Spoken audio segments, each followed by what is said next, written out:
Let's start the show. It's April 26, 2012. Welcome to This Is Only a Test, the official podcast of Tested.com. Right.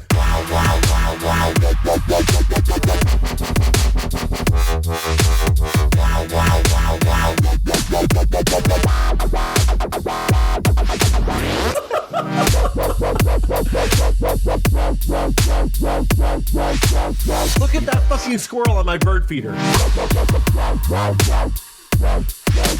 And then suddenly, the Enterprise D's bridge. I'm Will Smith. Joining me today, as always, Norman Chan. How you doing, Norm? Doing good. Which feels like we're on the bridge right now, doesn't it? Yeah. What's the typewriter noise in the back? I never heard that one before. Gary Whitta, how you doing, sir? I'm good. You're right. It does make you feel like you're on the bridge. I Yeah. love those kind of ambient bridge sounds. I think I'm going to get that and the engine loop and just run them in the background The of the engine loop is podcast. only appropriate if you're in engineering. Okay. It's very soothing, though. It is kind of like being in the womb. Yeah. Like Kind of that thrumming sound. Wom, wom, wom, wom, wom. Brad Shoemaker, our first X-over tested giant bomb since the happened? It's been a weird month. This is not the podcast that I was promised. Hey, welcome to Pacifica. Hey, thanks for having me. Yeah, This is the time first in official Sunny crossover Pacifica. event. yeah. This is the new home of This Is Only a Test. My dining room in Pacifica. I think I'm just gonna stay. You're welcome. It's real Anytime. homey. Come Real on homey. down. There's like corgi imagery everywhere. We have one corgi wooden cutout over there. There's like we call him Woody. There's like a corgi coffee cup hanger in the kitchen. There or something. No. Portraits. That looked like Corgis a- playing is that a poker. fox? There's a fox. Is that a fox? He holds my kitchen twine. I see what I want to see. Yeah, there's a picture of corgis on the wall in the hallway. So Stuffed there corgi on the rug. There's a stuffed corgi on the rug. That's just Chloe. Oh, Chuck Testa. Yeah. So we're here today. It's Thursday. It's podcast time. What should we just jump right into it? Norm and I went on a trip last week. We can talk about the trip. I don't think we should talk about the Saturday morning thing, but I think we should talk about everything else. What? What happened Really? Saturday morning? I think we should save the Saturday morning thing. Okay. I meant to discuss this before we started the show, and I forgot. Brilliant. We don't have to. I mean, we can Brilliant, talk Smith. about it. So we went to NAB, the National Association of Broadcasters show in Las Vegas, where I lost $120 playing blackjack, so that pretty much sucked. Not my fault. I followed your instructions exclusively throughout this turn. And you were lost much quicker. I want to hear your take me to blackjack school. What you wait? You played. I mean, I know how to play. You I know just how want to hear blackjack, your recommendation. Yeah. Norm Split follows your the eights, book. Hit on 16 of dealer showing 7 well, or higher. I that's mean, all- you just play the book. That's the by only the thing you can book. change is how much you bet. That's how card counting works. Right. And the cut. And What's the it's my belief. You know, when you put the card in the, So in the deck. you Oh, yeah. The dealer Yeah. offers with But a if new they're- shoe. With a new shoe, Yeah. the dealer offers one of the players to cut the deck. Yeah. But I mean, that only matters if they're you dealing believe a in- single deck, right? No, it matters with 8 deck. Oh, really? They use 8 or 10 decks. Yeah. But that is the only way that you affect. You don't know how you affect it. But Right. I don't like people who have wiffly waffly cuts. Oh yeah, you just got to go for it. Go for a decisive cut. Yep. None of this quantum bullshit. Yep. And then you play as a table. If it's you want with a good shoe, if everyone plays perfectly, you want the table as a whole to be better, be better than dealer. Most likely not. Dealer will probably win. That's why it's called gambling, and Las Vegas participates in it. Yes, exactly. That's why all those casinos are built with cash. Yeah. And No payments on the Bellagio. It was the last day there, and we just sat there for like 2 hours, and it was me, Joe, and Will before waiting for our cab to the airport. And Yep. I had fun for about 45 minutes, and then it was a downward spiral from there. Yeah. I remember why I don't gamble much. It's good that you have that airport deadline. You can't sit there all afternoon. That's true. I could have done bad things. Keep digging your hole deeper. If I had started drinking and gone in further, it would have been real bad. But so NAB was kind of interesting. We'd never been before, and it's a real serious business show. It's not like CES or E3 or something like that, where like it's a bunch of kind of shenanigans and fooling around. Like this was all like they have those big square cameras like they use on the Today Show, like the $450,000 cameras there set up, like aimed at all these fake sets. Like there's everywhere we went, pretty much, right, Norm? Mm-hmm. Fake sets as far as the eye can see. So you would see like the news camera people would have like a newsy kind of set, and the TV people would have like a Downton Abbey kind of set, and the sports guys would have like a sports store set up, and it was really crazy. Why would the sports guys have a sports store set up? I guess they couldn't put a stadium in the convention center. A sports store? Yeah, remember at Fuji they I had remember the the sports store. I don't think yeah. those were for sports guys. Those were sportsy cameras. They were long lenses and stuff. Weird. Yeah, it's real bizarre. And there's people in all these sets just sitting there all day long playing Uno and like blacksmithing or carpentering or something like it was a bizarre, weird. You're awfully quiet over there, Gary Weta. I'm just taking it all in. I'm learning. Way to interest Gary. This much quiet from Gary leaves me a little bit unsettled. I was getting a little disturbed too. What I found is the less I say, the more information I can. I'd rather learn funny how that works. than impart. Yeah. One mouth and 2 ears, which means that listening is twice as important as speaking. Have you been talking to self-help people or reading a book or something? What happened to you, man? Just recalling my parents' homespun wisdom. Oh, okay, very good. It's the two ears and one mouth thing. That means you can lose an ear and still function. It's you're redundant. It's like knees. Yeah, there's a lot of redundancy. Yeah. Let's see. We also If you lost your mouth, you'd have to learn sign language or type. how could you couldn't really lose your mouth though. I guess you could get shot in the throat. Or Neo. something. You could lose You your get it shown shut. Roger Ebert lost his mouth. Yeah, and he's never been more productive in his life. Yeah. I mean, Lessons learned. Yeah, if you can't talk, then you See, write this a is lot. why I don't contribute because this is where we end up. So let's see stuff we saw at NAB. I'll run through it real quick. We saw the Canon's new astronomy camera, which is pretty cool. Mm-hmm. We saw a SLR that shoots 11 frames a second, and Norm just abused it by holding the shutter down for like 45 seconds. Mm-hmm. We saw a bunch of fake sets. We took a video of that. It's really funny and dumb. What else? I feel like there was one other thing that I'm forgetting. We saw a bunch of 2K and 5K and 4K and 7K cameras that were really expensive, and then one that was kind of cheap. I heard there was I read a couple of stories out of NAB that were very kind of 4K centric about how the industry is probably going to be trying to push 4K on people as the next thing sooner rather than later. The content's already being produced, right? Like The Hobbit is being shot at. I mean, all that stuff is being shot at films, super high resolution. Well, they have been for a while. Yeah. That content is always going to be available at that resolution at some point. The question is, how are they going to how easily are they going to get 4K TVs into people's homes, and when's that really going to start? Well, so right now it seems like the 4K, 2K stuff is primarily aimed at cinema for the most part. The difference is that the 4K cameras have gotten kind of inexpensive. I mean, I think Sony has a 4K camera now that's like $7,000 or something like that, which seems like a lot of money to a normal person, but if you're looking at production costs, that's not that much. It's very low. Yeah. Red, of course, has stuff. The Blackmagic has a 2.5K camera that's $3,000 now. So they're looking at like indie filmmakers and almost down to home level at this point. And then there's SLRs as well that are doing like 1080p at high frame rates and things like that. It was interesting. I learned a lot more about filmmaking and jibs and booms and lights and stuff like that than I ever expected to. How does 35 millimeter transfer to 4K? Like, is there enough detail there that it's seamless? Yeah, in fact, I think it's quite a bit more than 4K. Yeah. The 35 millimeter. Depends on the grain of the film, but yeah. So yeah, but if you look at the start of digital cinema, like Phantom Menace was shot at I think 1080p, right? I believe that's right. It's very low resolution. I thought they shot that on film, right? I think it was No, the they second shot one. it digital. The second No, one. I'm well, pretty sure the second one is the one. The first one. So they shot you're right. The digital. first one was on film. The digital bits were 1080p. Like the composited animation stuff was all 1080p. Yeah. The second one was all digital, I think. Okay. So that was kind of cool. I'd never been there. I don't think we'll go again, probably. But I mean, I thought it was It was weird to go to CES and not see the Microsoft booth and the Intel. Like they had registration where the Intel booth is at CES. I was very envious of your Planet Daily's return. Yeah, we went French toast. Well, so we went to Planet Dailies and we had Secret Pizza. Two of the three must stops. The two in best Vegas. things there. Well, we didn't go to Lotus of Siam, so I was Okay, a all little right. bummed Two of about the three that. best things there. 2 out of 3 can't be wrong. And then after that, we went to Portland to Coffeeville. To the SCAA show, which is the Specialty Coffee Association of America show. And Norm, how much coffee did you drink on the 4 days we were Not in Portland? enough to kill me, but quite a lot. And it wasn't the quantity of coffee, but the quality of the coffee we drank. I didn't realize before we went on that trip, because Will and Joey went last year, and we did a montage video of how many cups of coffee Joey drank, and he was saying when you walk through SCAA, it's just like a normal convention floor, bigger than a ballroom, kind of big open room. People just hand you coffee, and it's kind of hard to believe. You're walking around and normally, and you see these booths, and people just hand you coffee. Like they don't have booth babes. They just have a dude that stands out there and hands coffee to They have everybody who walks by. Booth baristas. Yeah. Kind of, yeah. Oh yeah, and they hire baristas from all over the country, and they have their little sign like where they work and what type of coffee they use, and they demo, the grinders and the brewers.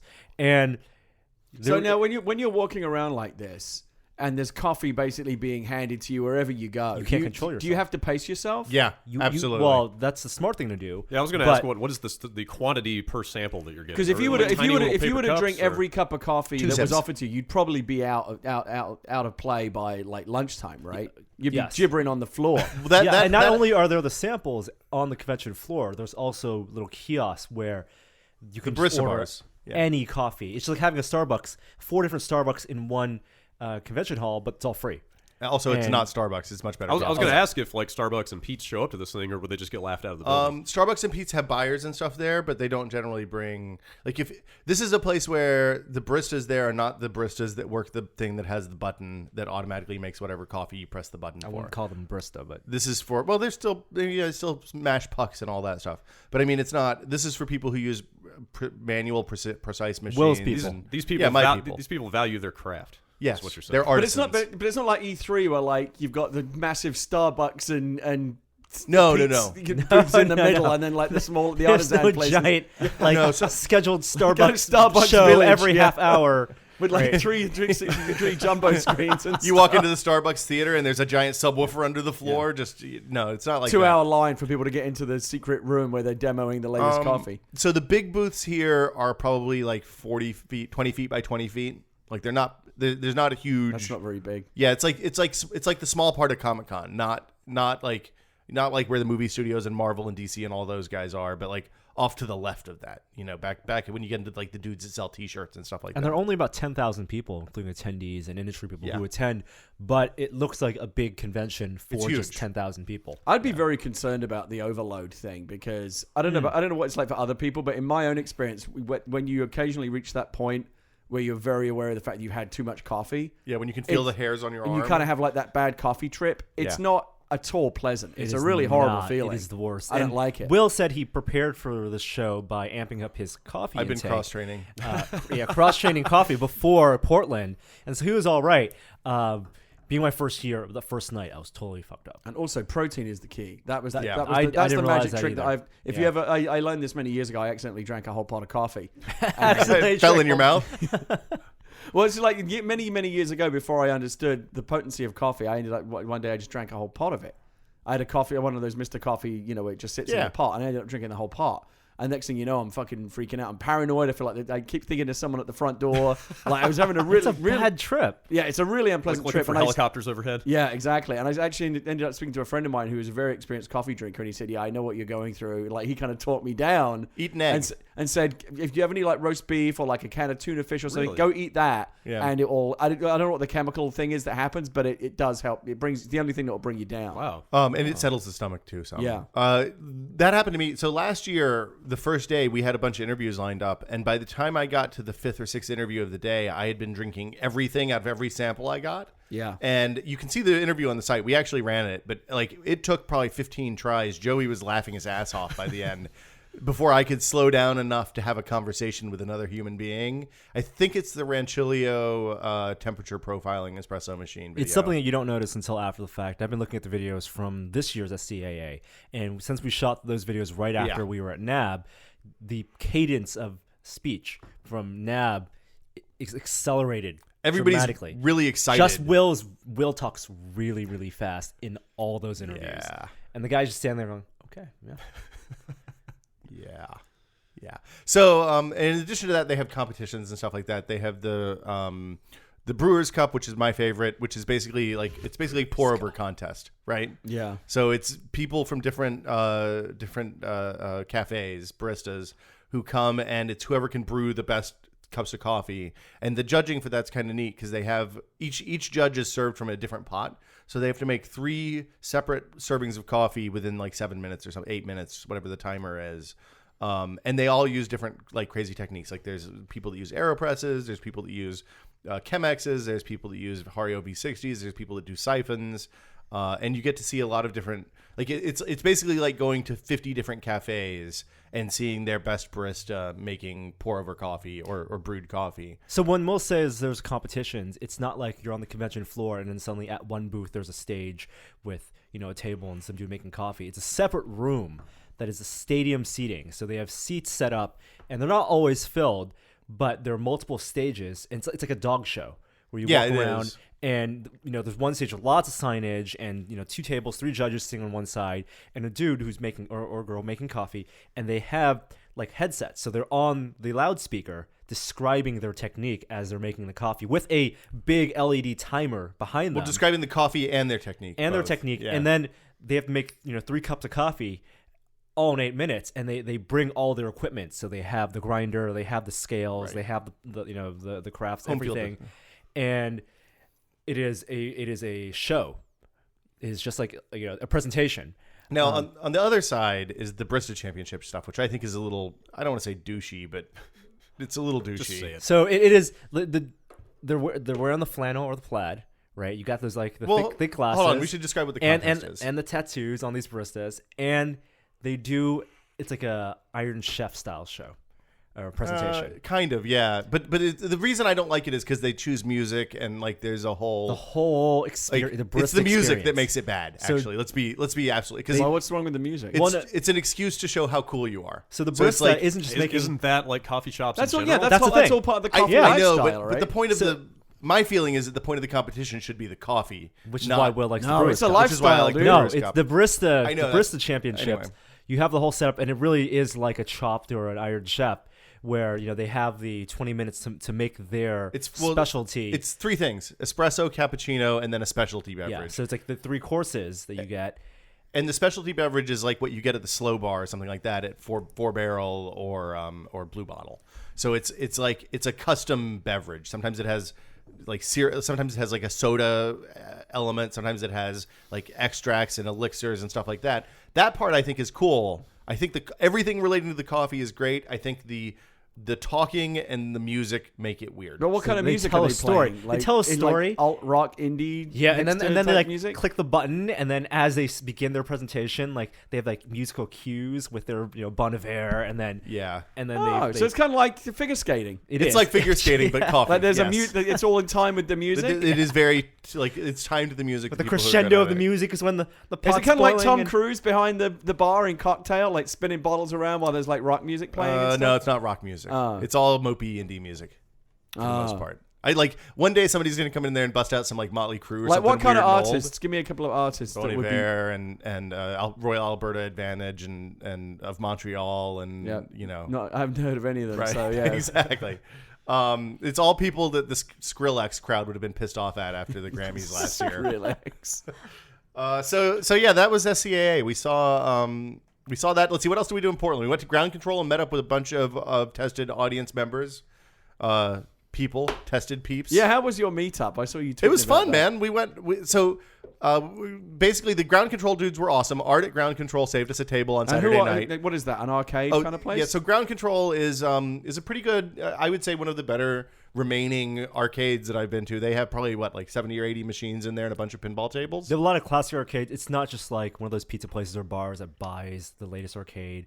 Or even that secret pizza place where they have Galaga, it is like it's a new version. It's a Midway machine, right? Yeah. So these are like Midway, the classic Namco. machines, and it's a bar, and they have pinball upstairs. I mean, they pay a lot of attention to detail. So the tables they have are like these glowy, like they look like light tables. Yeah, Is it like Dave being and Tron. Buster's? No, much better than Dave and Buster's. It's like being in the Tron arcade. Wait, the sentence makes no sense. Gary, Dave and Buster's is crap. Yeah. What? Yeah. So this place, they had they had old, like I think the newest machine they had probably was that Pac-Man 4-player versus machine.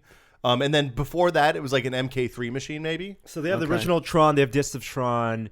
They have a row just of like the Donkey Kong original Mario Brothers arcade.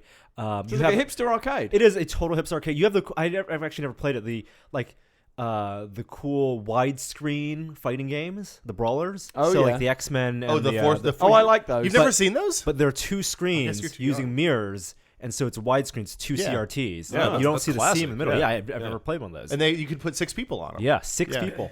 That was like $3 a round. So how many tested fans showed up? We had like 15 or 20 people show up. It was really a good turnout. Okay. And we played a lot of that 4-player versus Pac-Man game, which is kind of like Championship Edition, but not at all. Like it speeds up a little bit, and you start with a very tight, constrained initial map. But the goal is to be the last pack standing. And there's ghosts and pellets and the whole 9 yards, and the layout of the pellet changes like it does in Championship Edition. But you don't have quite the same acceleration and time dilation stuff that you had in Championship. What's the name of Edition that? too. I'm not familiar. with that. I think it's just I'm not sure. I think it's Pac-Man. I'm sure it's we used to have a website for this, but I don't know where you'd go for that kind of information now. I'll look into that. I think it's Pac-Man versus. Okay. Is my guess, but it's a weird. So it's set into a tabletop, and you're kind of looking down. Everybody's looking down at the same board. It was really good. We had a lot of fun with that, and played some pinball. They had a House of Magic. No, the one with the box that spins and eats the balls. Pinball machine. The famous pinball machine. It's the one that I started saying House of. And I completely, it's House of Fashion. I want to say that's in Cindy. that pinball arcade. It is in the game. pinball It is. Yeah. I Yeah. can't remember the name of it, but yeah. Good pinball selection. And then we went to a bar the next day where there was a pinball machine. I was blown away by that. I hadn't seen one of those in years that was working. So, no, that was at Voodoo Donuts when you and Joey were in the car. So we went to Voodoo Donuts. We had like crazy donuts with cereal and Oreos and bacon and stuff on top. Very Serious highly business. recommended. It's donuts. I went to a couple coffee shops downtown. Yeah, so at the coffee convention, even outside the coffee convention, there are coffee shops. I mean, Oh, yeah. Portland's a big coffee city. Yeah. So we had the whole Portland experience. Norm took us over to the Hawthorne. What's the Hawthorne name? area. Hawthorne Yeah. area. We had waffles. It was like sweet and Best, savory, one of the really best good waffles. porchetta sandwiches I've had. Yeah. Ever. Yeah, we had truck food. We were accosted by bums. Like we had the whole thing. It was the whole experience. Yeah, we rode the train. We're like locals. Now, is this fine brew that you've provided us? Is this in any way a product of that coffee convention? No, this is Ritual Rwandan. This is the last of This is the Will's last of my child Rwandan. soldier army coffee. Did you pick up any tips there though? Oh, of course. I mean, that's so we talked to one of the people we talked to is the girl who won the World AeroPress Championship. So we talked to her about like tips for making AeroPress coffee. I mean, we talked to a bunch of people about different techniques and equipment and all that kind of stuff. There's videos on the site. You can So, check it Will, out. did you get jacked up, or did your preparation insulate you from that? I was faster. As Norm said, I talked faster than I normally do. Doesn't it seem like that's the thing is though? Isn't everyone at the same level at this coffee convention? Isn't it just like Pretty much. 10,000 people that are No, all it's equally like jacked up? do the drug dealers use their stuff? Oh yeah, I you never get high on your own supply. Yeah, it's a good policy. What was the best coffee you had that weekend, Norm? There's a really good. I love them at the Barista bars. There's one macchiato I got that was really good.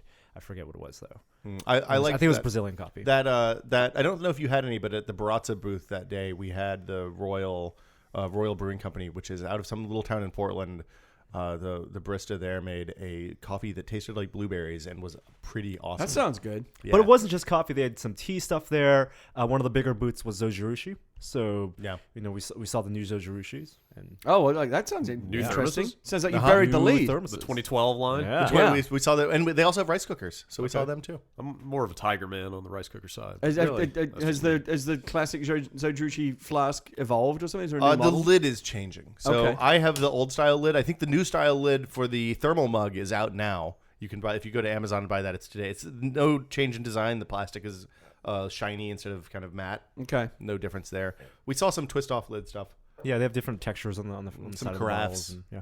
Yeah, it was a good good visit. It was nice to see those guys. Let's see, what else did we see? I think that's pretty much it. Well, we had one other secret stop in Portland that we're probably. I mean, we can talk about it if you want, or we could save it. It's up to you. I leave it on you, because I think Jen. you're forget. you're not going to remember all the cool details from it. I stood on top of a nuclear reactor last Saturday morning. Only Will stood. We all. Stood Yeah, on we top all stood. of Did a Joey get on nuclear- top too? We all. He seemed a little stood. nervous. We all. Where did he take the photos from? Where did I he take guess the videos that's true. from? I haven't seen the video So yet. what is this? So Reed College, which is where Steve Jobs went to school when he was in school. We went to Reed College to pay tribute to Steve Jobs. No, we didn't. Where he went to school, where he didn't graduate or get a diploma. You sprinkle some holy water. Yeah, talk to his professor. It's got some of left that my classic magic. iPod. Right. No, so they have a research reactor, a nuclear reactor that they use for like dating, A teaching reactor. basically, yeah. They use it to do everything like date things, to figure out compositions of chemical compounds and stuff like that. I don't want to say it's common, but there's probably 30 or 40 of them in the United States. There are 30 of them that Yeah. research reactors. This Right. part of in 1968, after obviously World War II and nuclear being a thing, and there's a lot of During the fears- nuclear age? the Cold War nuclear age, the U.S. government wanted to get research reactors out in public to educate people about the safety of nuclear power. Right. Which they have apparently not done a very good job of. Well, because the public does there not are- seem convinced. No. I mean, there are nuclear power plants in the United States that actually are used for power. Yeah. These are not used for power. So this company, I think General Atomics, makes a class. That's of, an awesome name for a company, by Yeah. the way. Yeah, That is a good name. They make these Very trigger 60s. reactors, which is an acronym for something, but they're very Training, research, something, General Atomics. But there is uranium in there, and they generate anywhere from 100 kilowatts to like 2 megawatts. This Yeah, I one mean, was presumably 250 kilowatts. even these kind of just college reactors have to have pretty heavy security Yeah. around them. I would well, So we can't talk about that. I mean, They wouldn't talk about security stuff at all. There are some. imagine. Well, no, but I think it's safe to assume that there is some. There were There cameras is- and pads there and all definitely that there stuff is definitely everywhere. security. But if you go on the website, they do offer tours, and it is something that's been running for 40 years. What's interesting about the one at Reed College is that it's all run by students, undergrads. So the school is about 1,500 people, which is tiny for It's a a college. small liberal it's arts a college. very your typical liberal arts college, massive campus, but only 1,500 students. It's like smaller than high schools.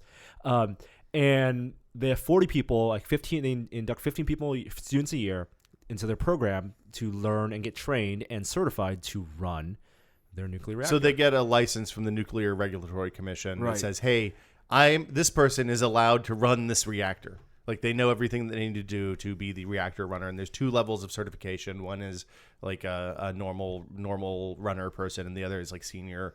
So like one level is in charge, and one level is just the dudes who run the day-to-day stuff. But it's when you think nuclear reactor, you watch movies and stuff. I think of The or Simpsons. You think of The Simpsons. You think Yeah. of someone in a control room, right? And then you get guys in hazmat suits and glowy rods and everything. And then we're not going to be able to get close to that at all. But it's not like it's actually just a room that's probably like 3 times the size of this room. It's like half a basketball court. Yeah, very tall ceilings, but a giant 25-foot deep pool with water in it. Yeah. And the reactor's just there. And Like they you could look down through the water and you see this donut with a circle with a bunch of like rods, like dots basically sticking out of the top, and that's the reactor at the bottom of And this pool. They turn off the lights, and then it glows blue because it is generating Chirconov radiation. 250,000 watts of power, Yeah. cooled by 25,000 gallons of water, and then all that radiation's shielded by the water, and we stood there and looked at it. Is there a Shots of time video. limit that you can safely stand near that thing before you have to leave? Is it actually? Are you? We were there. becoming- So they are you gave us. becoming irradiated Well, so we should to talk any about extent? the whole thing. Like when we went in, we got the briefing. Like the here's what's okay to touch. Here's what's not okay to touch. That kind of stuff. They gave us these little radiation sensors. They were like They looked like a beeper. pagers, Yeah. And then we walked in. Then they were like, "Do you want to go into the room with the reactor?" We're like, I don't, okay, is that safe? So we talked about how the theory of the reactor and all that, and nuclear fission, how that works. And the idea basically is the reason it's in a big pool of water is not only does that keep it cool when it warms up and keeps it from overheating, but it also it facilitates the nuclear reaction. Without the water in the tank, without water in a specific temperature range, the reaction stops working. It becomes much less efficient, and the reactor will kind of cool down naturally. And then the other thing it does is it blocks the neutrons, because the bad radiation that comes out of a nuclear reactor is in the form of neutrons when you're talking about this kind of a reactor. So what the water does is captures and blocks the neutrons, and when you talk about like heavy water and things like that they used in the Manhattan Project and other nuclear stuff, that is water that has hydrogen atoms. It's deuterium water, right? So it has hydrogen atoms with an extra neutron attached, and they're basically making a tiny amount of heavy water in that tank all But the time. in that giant room, I mean, you have all this equipment that says radioactive.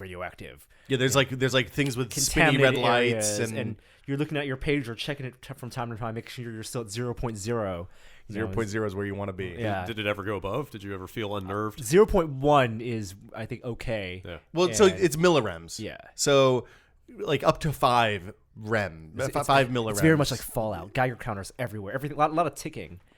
What they said Just was take some Rad-X before you go in there. Yeah. exactly. Should be good. What they said was the amount of radiation we got in that room was roughly, we would have gotten more by being at 35,000 feet on the flights to Vegas and Portland than we got in that room. Yeah. It was very, very safe. Just absorbing, like, so is that solar Yeah, I radiation? mean, presumably the just people that are absorbing, actually yeah. running the reactor are in there much longer than Yeah. any visitor is. Yeah. So. Yeah. Well, there's different requirements for radiation exposure for visitors and people who are like working there long term. Right. But the people who work there long term were wearing 2 different kinds of radiation detectors.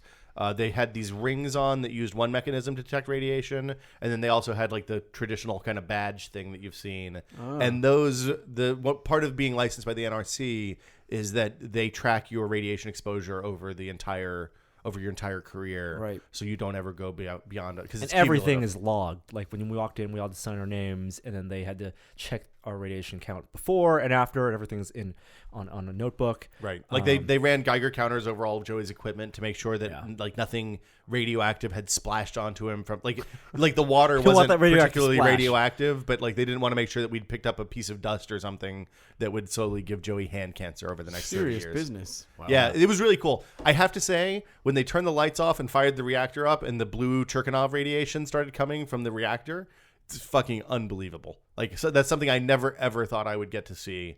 And it was really, really cool. So Norm said this before. This isn't a reactor they use to generate power. It's purely like it's tuned to inject certain things with neutrons, certain parts of the reactor with neutrons. So what that means is that they can put a sample of something that they want to know. Say somebody in the art department has a pottery shard that they want to know how old it is. They take the or where it came from, for example. They take the pottery shard, put it into a space in the reactor, and then put it in another thing called a gamma spectroscope that tells them the exact composition of that shard. And with that information, and with other shards that they know, like they know where in Mesopotamia, pottery with this particular breakdown of, it's essentially a fingerprint. They can tell that It's very CSI. at this particular place, because they can get an exact chemical composition of the shard and the dyes used on the paint or whatever they're doing. They can tell, oh, this was probably made at this period here at this specific place because this is where everything that has cadmium in the fake example, cadmium in the dye in this percentage came from. The best part was and that it's non-destructive. the equipment's cool, technology's cool, but it was also all run by like undergrads, 18, 22-year-olds. It's like a That's, club. I mean, that would make me a bit nervous. And Like, so I'm these sure are they the have all most- these systems in place, but still, that seems a bit wacky. And there's one advisor who is this on staff to teach these students. Yeah. But walking in, they're the oldest person in the room outside of us was like and the advisor 23 was maybe? 22, and there were Yeah. a dozen of them just running around, running a nuclear reactor. It was like a college club. Yeah. But with certifications, stuff like that. I think they said they have between 40 and 80 people sign up every year for 15 to try out basically for the 15 positions. It's very much and- real genius. Yeah, it was kind of a real genius-y situation where like everybody was into their own thing. It was very cool. It was a really neat. It was a very liberal arts college experience. But I thought I think it's a neat project. So we got to see that, and there'll be video of that coming up. I don't know if it'll be up next week. I hope so, week. but. Stay tuned on the site and we'll tweet about it and stuff like that. I thought it was a pretty cool spot. And if you know of a spot like that you think we should go see, that's cool and sciencey, send us a note and we'll go check it out. It's podcast@tested.com. Should we talk about news? Why not? Sure. Brad? Before we get into the news, Yeah, being in your house here is very Yeah. liberating. I feel very free here. you can take your pants Free- off if you free want. Free Go enough for to tell it, man. you that I really have to pee. Oh, okay. Well, Brad will be back in just a moment. Coffee. Yeah, the coffee. Well, that's the other side effect. Coffee just goes right through you. Don't talk about asteroids yet. Brad of the 3-minute bladder. Oh dear. Okay, so All right. So what's up? I What's think the big news? big tech news this week probably is Google Drive. I think, don't you think, Norm? That's the story I've seen the most of this week. Yeah, I mean, it wasn't a big surprise, but sure.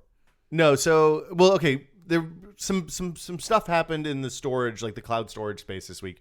Dropbox had some new stuff added. Do you want to go over that real quick? Do you know what it is? No. Okay. You wrote the story. They add public sharing for every file. Oh, right. You can generate a public link for anything in your Dropbox. Okay, that's good.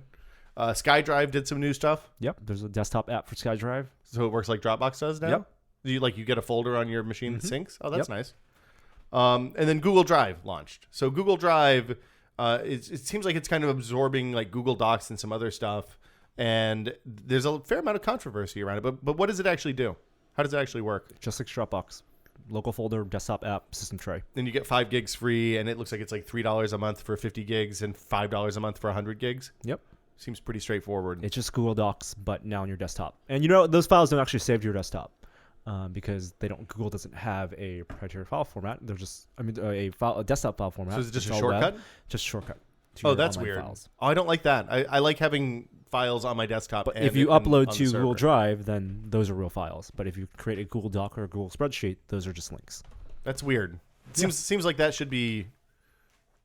They want you to be on the website. No, I understand that, but it seems like there's a better way to do that. The controversy around Google Drive is, of course, with the ownership of content. Their terms of service basically say that anything that you make public, they can use for whatever purpose they want. They don't own it. They don't own it. But they can use it for ads, and they can use it. They can Promotional materials. It a lot of times this stuff kind of seems like it happens when lawyers get crazy when they're writing terms of services.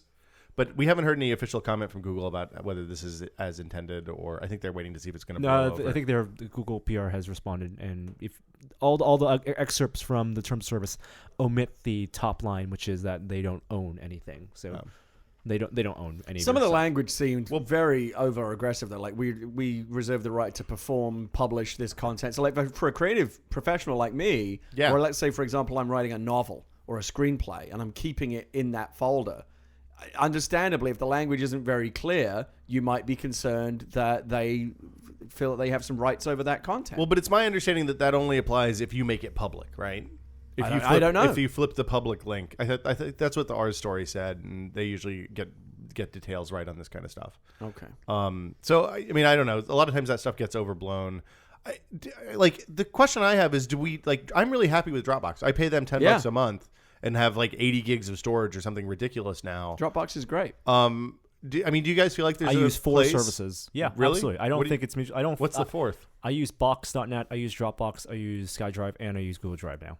So what I are you have 4 using the systems different? on my phone. What are you using the different places? Dropbox for work because that's what everyone here at Works uses. Okay. I use Box.net for comics and music for my iPad because I just download the app and I can sync stuff and it's a local file. Google Docs for And can you get it into like your comic reader and stuff like that? Yeah. Okay. It pushes from the iPad app. Well, that's nice. And then SkyDrive for whatever Microsoft stuff I need.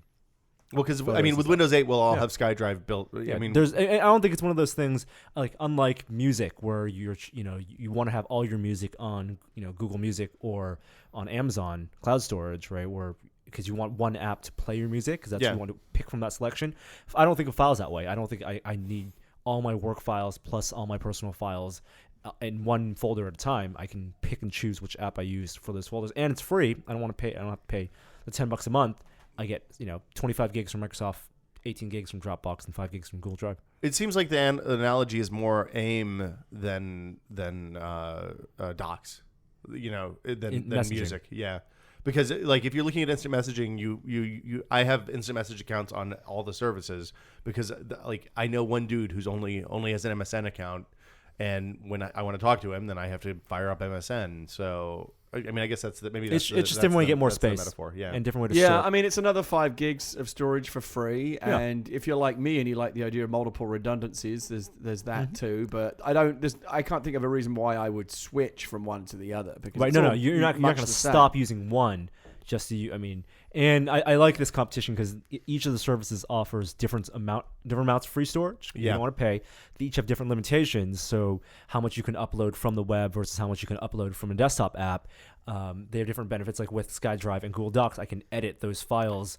Don't forget, you also have iCloud. There's another. And there's 5 gigs. iCloud for photos. That's what and backups for iOS stuff. So there's no reason, as long as you have RAM, to just run stuff in your system tray, and the stuff doesn't run all the time on your mobile device. You just have the apps installed. Did they fix the 50 megabyte max file size problem on SkyDrive yet? SkyDrive, you have 2 gigs of max file size. Okay. 300 megs you upload from the web. Because for a long time it was 2 gig, 50 megabyte was the max file size. 50 and gig that was still a is little weird. box.net. It's interesting that you mentioned the instant messaging analogy because there you have stuff like Adium and Pigeon that kind of seamlessly aggregates all of the services into one. That's true. So that's what we're going to unified see next, interface. and So it's that's- really that's- easy that's to my do question. on the desktop You side. think there'll be like a meta Dropbox that yeah. just unifies? That's Why, a good why, idea, why not yeah. a desktop app? I mean, because it's all just folders on your desktop. It doesn't even need to tap in those APIs. They'll just look for certain types of files, the way you organize them, and just. Well, you put can do them that with in. My Folders right now. Like Yeah. literally, there's an app on Windows that you can say, look at this folder and put all the music files here and all the photos here and all the blah blah blah. Yeah, without being redundant on the desktop side, but Yeah. redundant on the cloud side. Well, and the other thing is that, but there's no reason somebody couldn't make a universal client for at least for Google, at least for Dropbox and SkyDrive because they both have open APIs.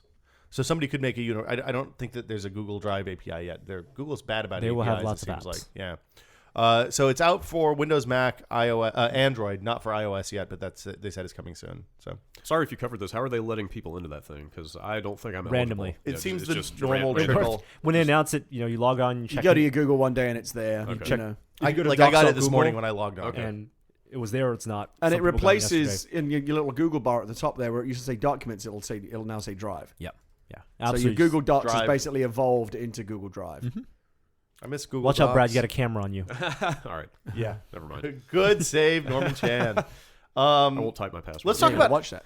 Let's talk about crazy space future asteroid mining nonsense. I think this is the biggest news. I this agree, week. and this is the only reason that not Oh, thanks, the Brad. only reason that I'm here. It's, Wow. but I mean, I didn't get the invite from you to be on this podcast until about 2 hours ago.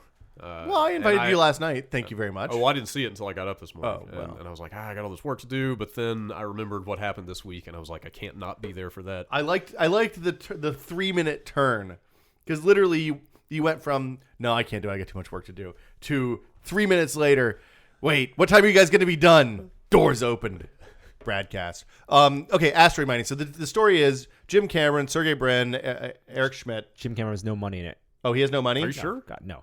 He's just The lending news his this name. very morning said he was an investor. He's an advisor.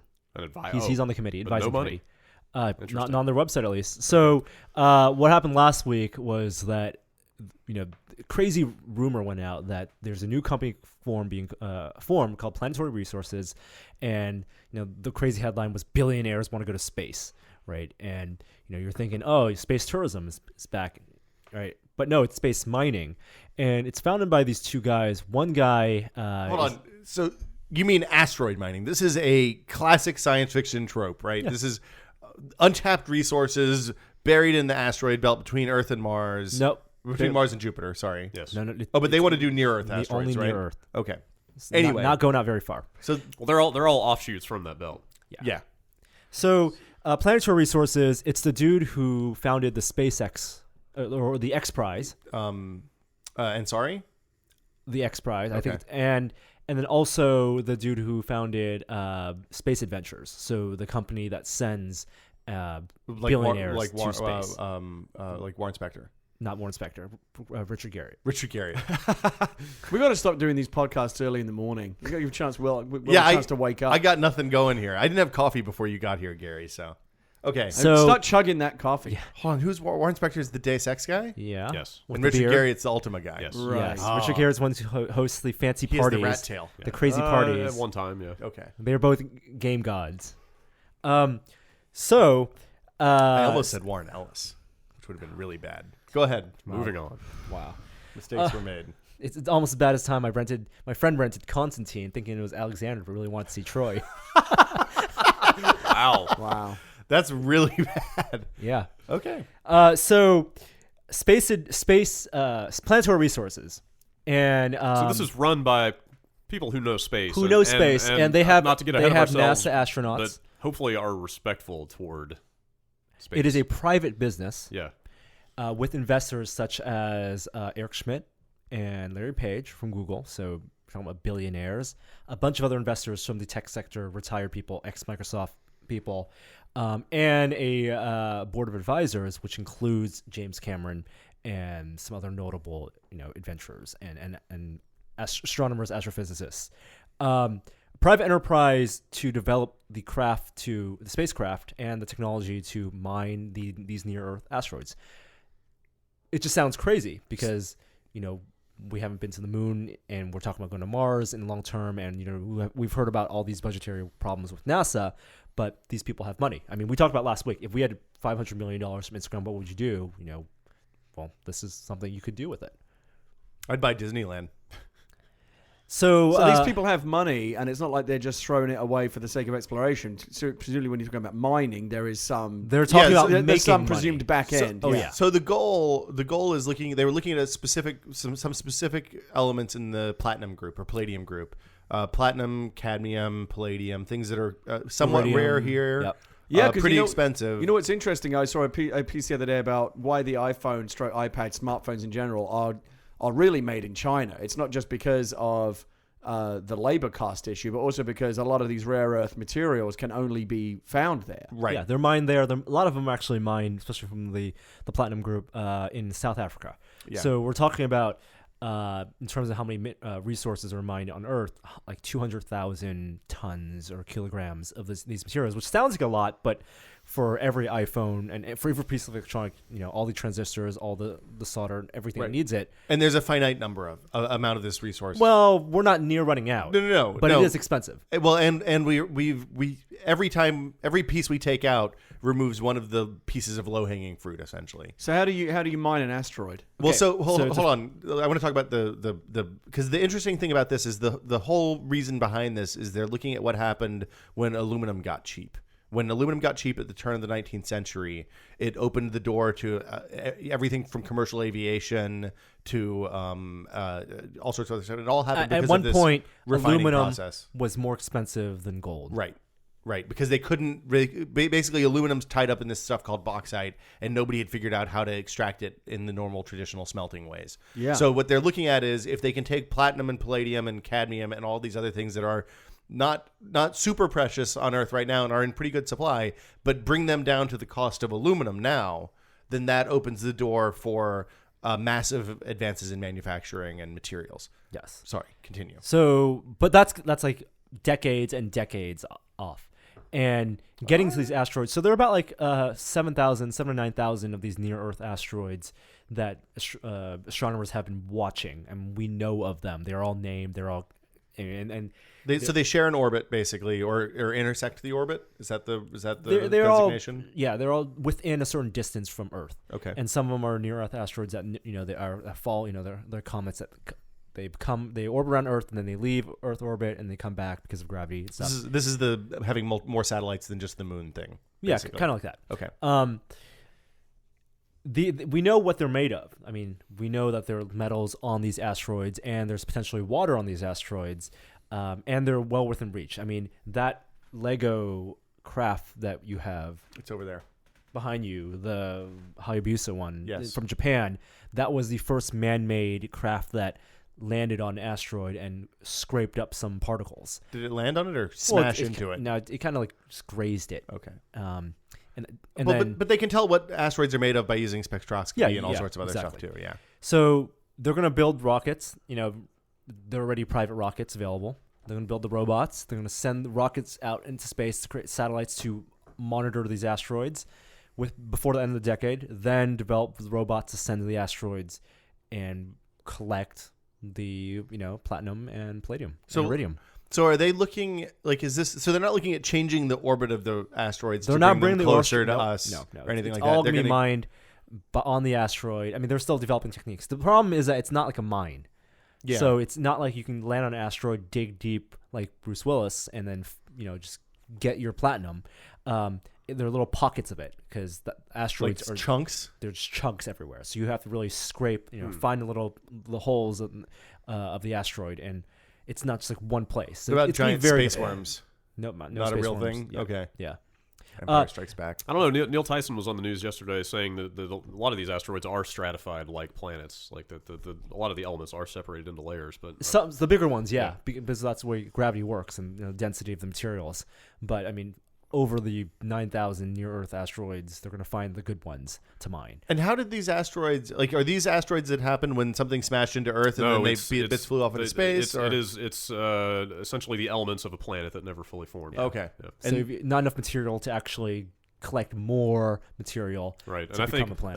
And I think I might be wrong about this, but Jupiter's kind of excess gravitational influence on stuff has it kind of thrown a lot of stuff off too. It seems like you'd have to do some incredibly complicated P&L equations to figure out if this how this actually the works. Right? I spreadsheet, mean, like the cost of sending 10 something up to do this is, I imagine, very difficult to compute. It's about $10,000 a pound to Right. launch something off of the Earth. So, right now. so what you're able to bring back has got to be more than that, right? And how do they? It seems like you're never going to be sure exactly how So much money their you're going to make doing this. their cost analysis right now is, for a shuttle to send, for NASA to send a shuttle for the whole mission, it's $400 million. They think that they can get it down with privatized rockets to about $10 million per rocket, and they're going to send multiple rockets up with low loads, but they're not going to need to send. It's going to be cheaper because they're not sending humans. It's just I mean, we send satellites up on rockets all the time.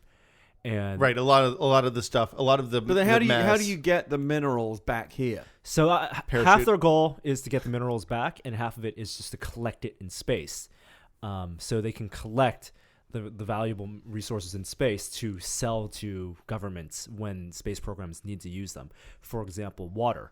So they're going to look for the ice deposits on asteroids. So this is a very forward-thinking program. Yeah. Then. Okay. So they're thinking. I mean, they're calling it like gas stations, space gas stations. Well, If they- because it's much more valuable outside that gravity well. So because instead of spending- because you don't have to pay that cost to get it. $10,000 for a pound of water to ship that out into space. Right. You build infrastructure to mine asteroids and get deposits of water in these gas stations. This is something I'd love to have seen on Shark Tank.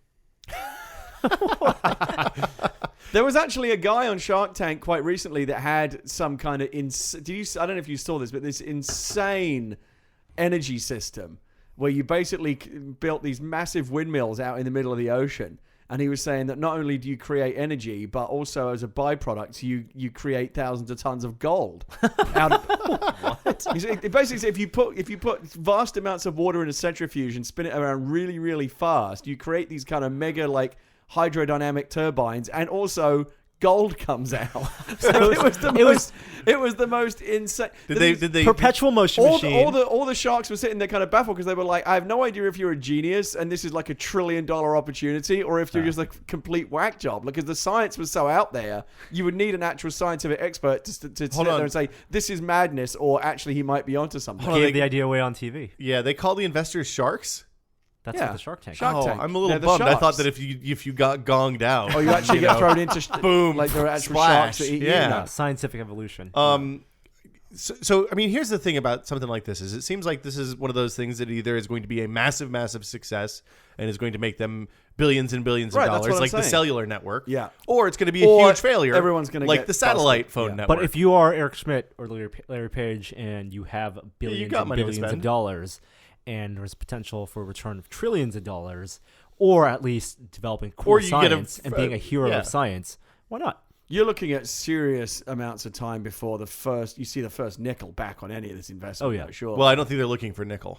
Well, no, but I mean, even like it's if you're looking at your in and out column, Yeah. on this, there's going to be a lot shitload of of money L. going out before anything Well, starts coming probably back. decades, right? Yeah, a long time. But if you're Sergey Brin or Eric Schmidt, then probably a little bit on the L column is nice for your accountants. Like that's something they're probably stoked about. You know, you can makes write it sense. off. Plus, those guys are relatively young, right? Like they it's- can expect to live to see this come to fruition.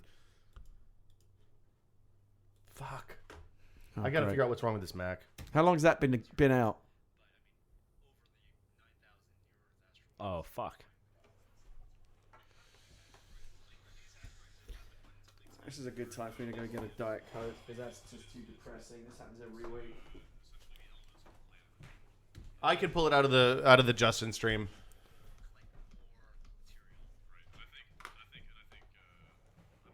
So we lost like 10 minutes. Fuck beans. Okay. Well, good thing I was spotted. I'm glad you saw it. I can pull it out of the what do you call it though? Out of the Justin stream. Assuming that's good. Seems to still be going. We're a little low on disk space. Let me delete some stuff real quick, and then we'll carry on. Sorry. This is the problem with using IMAX for this shit. Is that the one from work? This is the one from work. That's the one in the podcast room. Yep. Did this happen to you guys? Oh, not anymore. Well, no, I know you. I know you live in a magical wonderland full Yeah, of. it did happen. With that Remember, machine, it's important to remember that video is still live. That's fine. Yeah, it happened with that machine from time to time. Are you on GarageBand? GarageBand. I also haven't deleted off like the giant bomb and screen and Comic Find accounts yet either. So there's a lot of space taken up by that shit. Okay, let's pick back up with whatever we were talking about. As you were. What were we talking about? Everybody's lost the will to live. Okay, so massive.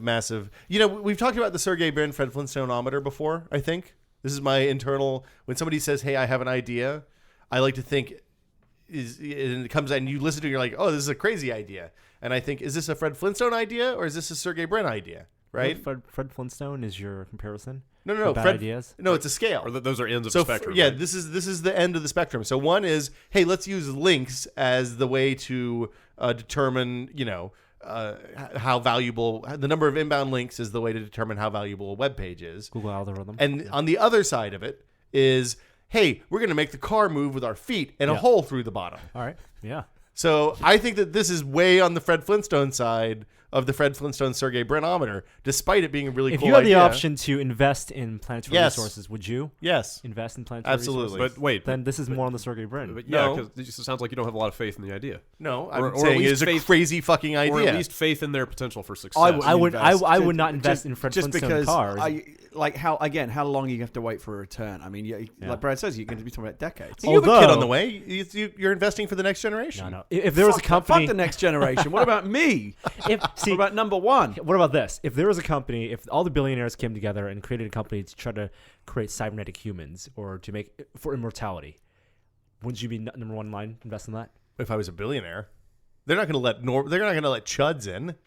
The whole point of immortality is that whoever becomes immortal first is the ruler forever. See, the because issue- you have a head start. See, it's not the You're same. never going gonna to catch up. You're actually buying yourself time there, whereas there's no point in me mining asteroids and like. Right as I'm on my deathbed, I'm about to die. They goes, "Oh, congratulations! You started making money on this." thing now." No. What if by mining asteroids, cheap travel to Mars becomes a possibility? You can, on your final death blow, can be to take a pair of scissors to the dome on Mars and take a whole shitload of Martian people out with you. I mean, the real You're exception, in for that. The real exception to that rule is that Scissors that don't want to That is the most fucking ridiculous scenario. One, That's a on your ridiculous deathbed, scenario. like 110-year-old Gary on his deathbed being Yeah. rolled out on the Martian landscape by his robots. So I'd love you to go to Charles Schwab and the guy says to you like, "So what is your retirement goal?" Well, I'd like to kill a bunch of people on Mars. Like the Stab Schwab some guy's scissors I on- don't think my program has an option for that. Yeah, they bring you in to like open the supermarket from your little wheelie bed thing, and you instead of cutting the ribbon, you just throw the scissors through the Would you like inflatable to dome. retire comfortably, or leave a lot of money for your kids, or murder a bunch of people on Mars? Yeah, murder the Martians, of course. why They're can't the you enemy. do both? Yeah, why not? I mean, the one exception to that rule is that you're not in it for the money. Like, if you don't care about personally seeing return on the investment, but you're happy with the knowledge that you are helping to move you'd have progress to again. You forward. have to be someone like Sergey Brin, Yeah. where you're not in it for the money because you've already got all the money. You're like your monetary ambitions can't really go anywhere else, so you may as well do other things. Yeah. But if you're just if you're just a regular chud like people around this Kickstarter. table, I where wanna- we are still looking to get rich. I mean, Cameron didn't make a bunch of money going down to the Challenger Deep, but he wanted to do it for other more altruistic right, because he was reasons, able right? to do that once he had more money than he knew what to do with. Right. That's a different situation. Where do you guys stand on the ethics of this? The space mining? Forget their potential for success or failure or whatever, but like As long as space exploration is very quickly going from the like purely scientific enterprise it was half a century ago to Fine, a go for it. mostly, I'm fine with it. if not entirely commercial venture. And It's not like we're turning the Grand Canyon into a landfill. Space is kind of. man, that, Well, you I could think put a we lot can- of trash in the I Grand think, Canyon. I think we can afford to fuck space up a little bit, don't you think? I mean, there's so much infinite. of it, and there's nothing out there. But the amount that we can realistically reach is not that much, you know. Well, we got to start somewhere. here's like I would be much more concerned if they were pulling like gravitational tractoring the asteroids back into near Earth orbit. Sure. Because then you essentially have like a whole shitload of bombs sitting in low Earth orbit, which is not a good thing to have. We don't want Sergey Brin to get delusions of grandeur and start Dr. Eviling or anything. Hold the world hostage. Yeah, exactly. But I think there's no harm in this. I mean, I think that this is. I think the and they're good paying far for outweighs research. the potential harm. This seems fine. It just seems like it could be a slippery slope that leads to some straight up Weyland-Yutani kind of stuff. You Well- know? like as soon as ExxonMobil plants a flag on the moon is when you start to feel Well, you can't own. feel kind of gross I mean, about if you take the aliens out of the equation, there's nothing inherently bad about Weyland, right? I mean, they're not. I think what are they Weyland doing that's Yutani. so bad? I think the whole point of Weyland Yutani is the dystopian mega corporation. Yeah, I think that's the fear is if so much wealth boils up into one company. That they But we control have these- basically we- everything. But we have it already. We live in that This world is the now. thing, You're just yeah. talking about whether now the shit is coming from space instead of the desert. Who Well, cares? that's the thing. I mean, this is the most extreme extension of that framework because only multi-billion-dollar entities actually have access to this stuff. And Right. and I think Brad's point is that the potential, if this works, the potential increase in wealth out of this is going to be such that it in this case, what Weyland Yutaniing means is to experience such an incredible amount of financial growth that they scale beyond anything that's on Earth. What you wouldn't want, for example, is a company like this Planetary Resources, say 50 years from now, where they've established they're the only company that stepped up and put the money into it. So Yeah. now they've cornered the market on this vast new energy resource, which they could now hold everyone over a barrel. That's for. the kind of That's stuff the I'm talking scary about. scenario. yeah. Well, I mean, the good news is James Cameron is on board, and he invented Weyland Yutani, Right. and I wouldn't want James Cameron on the advisory board for this, because what if we do discover little blue people? James Cameron's gonna be like, "Oh no, it would be unethical." I'm like, "Fuck him." That'd be his dream come true. Yeah. The little blue people. Fuck the blue oh my people. god, That's literally what he want to do. He grows some braids. I want the guy who played Quaritch on my advisory board, blowing up those mega trees. So get out of here, we space. need more bombs. Fuck you, space natives. Should have developed better weapons. See, Gary's one of them. The universe belongs to those with the technology and the will to go out there and fuck it up. See, you believe that as long as we're fighting, Native American blue space aliens.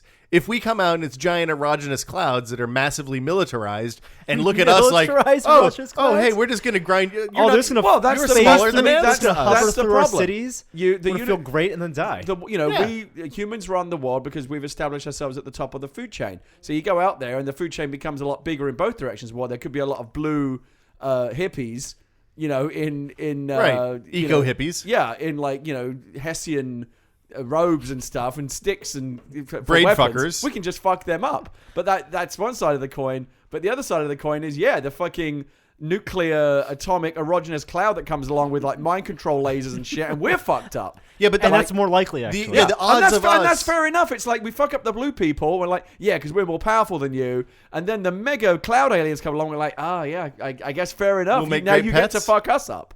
We'll make That's great fair pets. enough. Yeah. And then Yeah. we get turned into some kind of pink slurry that they eat. And we're like, I guess, you live by the sword, die by the sword. What are you going to do? Well, I mean, the latter is much more likely to be true given the age of the universe and that we're, 2,000 years into our civilization. It's 15 billion years old. Odds are the moment we make anything that's noticeable, unless the Carl Sagan idea is right, that you have to evolve beyond a certain point in order to reach starfaring, abilities, Prime we're directive. fucked. Yeah, game over, man. Humans aren't the dominant. I form don't of buy life. into that notion. I mean, it's a nice thing to think that, because what we've seen already is that technological evolution generally is not in any way anchored or correlated to moral or ethical evolution. No. And so it's nice to think that yes, the Star Trek type future, by the time we have warp speed, we've also evolved to a point where we use it responsibly. I don't think that's. I don't true think at that's all. his point. I think the point is that you would, if you hadn't evolved to a point that you could handle those powers as a species, you would have destroyed yourself well before that. I think that's the point. Right. It's a much grimmer way to look at it. Right. Than in order to have spacefaring and nuclear power and all that stuff. Like the point is, 50 years after the nuke, you're still around. You've done pretty good. Right.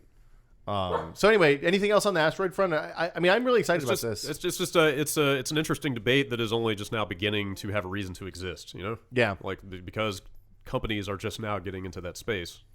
Haha. But like if you kept up with Elon Musk's company SpaceX, yeah, I'm sure.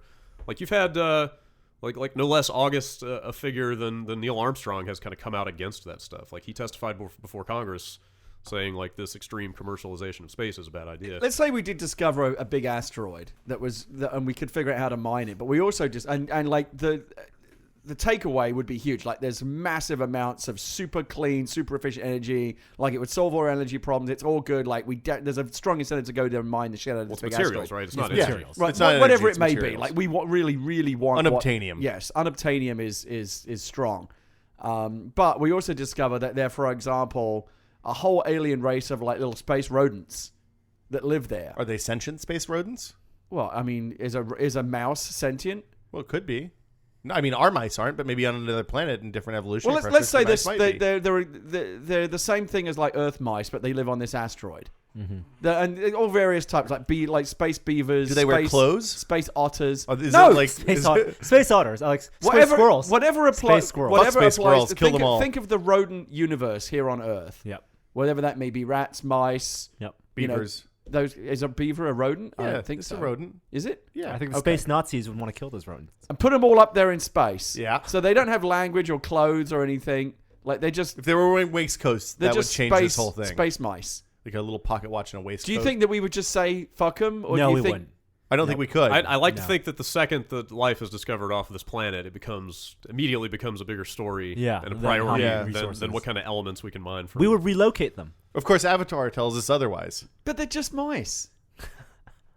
But New pets, life space is pets, precious. premium pet. That's the argument here is that life Never- in the never- in the universe that we found so far is limited to one place that's like 3 miles thick, right? Yeah. But how is this different to vast numbers of species of apes and jungle living Dude, creatures that are think thousands about- of miles of their shit gets fucked up every day? Think about what it no implies. one gives a shit. What does it imply about our own existence if we find life that formed off of this planet? Well, I I know mean, the implications, notwithstanding, I'm talking about the actual policies and what Right. what I mean, actually well, happened. but forget the value of that specific life. Like, think about the implications for Yeah. all of existence. Well, I I don't mean, think space mice would be that big a deal. they'd be a big deal Wow. for the first 5 years, Wow. and then yeah, you get well, sick of that's them true. As soon as everybody got bored of having their pet space mouse, then Like you know. blue people with a culture or whatever, that could be interesting from like an anthropological perspective. But if it's just mice living on a rock Wow. in space, This is how it begins. yeah, you would want to take a few and study them. Gary Whitta, I'm What? disappointed in you. I don't even know. I'm speechless at this Gary, point. gonna put them in camps too. Look, at the end of the Right, day, yes, you would- you're right. It would be huge. Trail of mouse Space tears. mice would be on the front page of every newspaper in the world. I get it. But once we've got over that, and the question is, what do we do with them? You've got the hippies on one side saying, "Oh, we need to set up a big private reserve to study them and not mess up their natural space habitat." And you got everyone else saying, "You know, we kind of need the shit that they're living." If they get in the on." way of your iPhone, Yeah. This is taking a dark and unwholesome turn. thriving space mice population, $5 iPhone. I think that Neil Armstrong's complaint about privatization of space is bunk because as a nation and as a world, we have been unable to do anything for the last 40 years. Well, that's the problem. I mean, the miserable state of our. Yeah. Of our That's the sad thing because public there space isn't the exploration. money anymore for governments to go out there and do it, and so Well, there is the money. They're just not allocating. it. the will, you know, whatever it is, it ain't going to happen.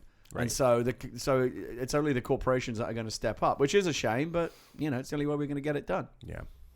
So yeah, I say outer space brought to you by Pepsi. And that, but again, the problem is if it's if it's Wayland that discovers space mice instead of NASA, then Wayland is going to say, "Sorry, we found it, we own it. Bad luck, space mice." Well, there are They can't do no, that. there are treaties about that because there's the rules.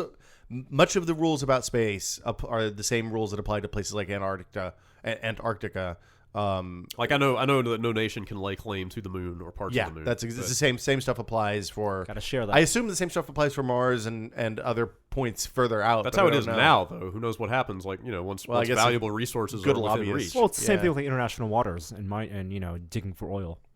Well, okay. So here's a question: should we, when we reach Mars, should we make attempts to terraform it and make it, so you don't Absolutely. have to go outside and wear pants?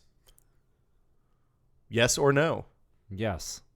Why? I'm not a big fan of wearing pants, so I'll say yes. Okay, Gary, we know where you stand.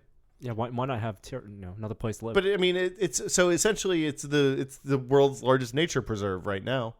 Why? What nature, though? Well, I mean, who knows? Or it's not a there could be wildlife preserve bacteria that and we stuff know like of. that growing underneath in the permafrost. Yeah. I mean, it's a big planet. We have no idea what grows where, and there's constantly, like, even last week there was a big conversation about whether the Viking lander life detection experiment actually did detect evidence of life when they thought that maybe it didn't.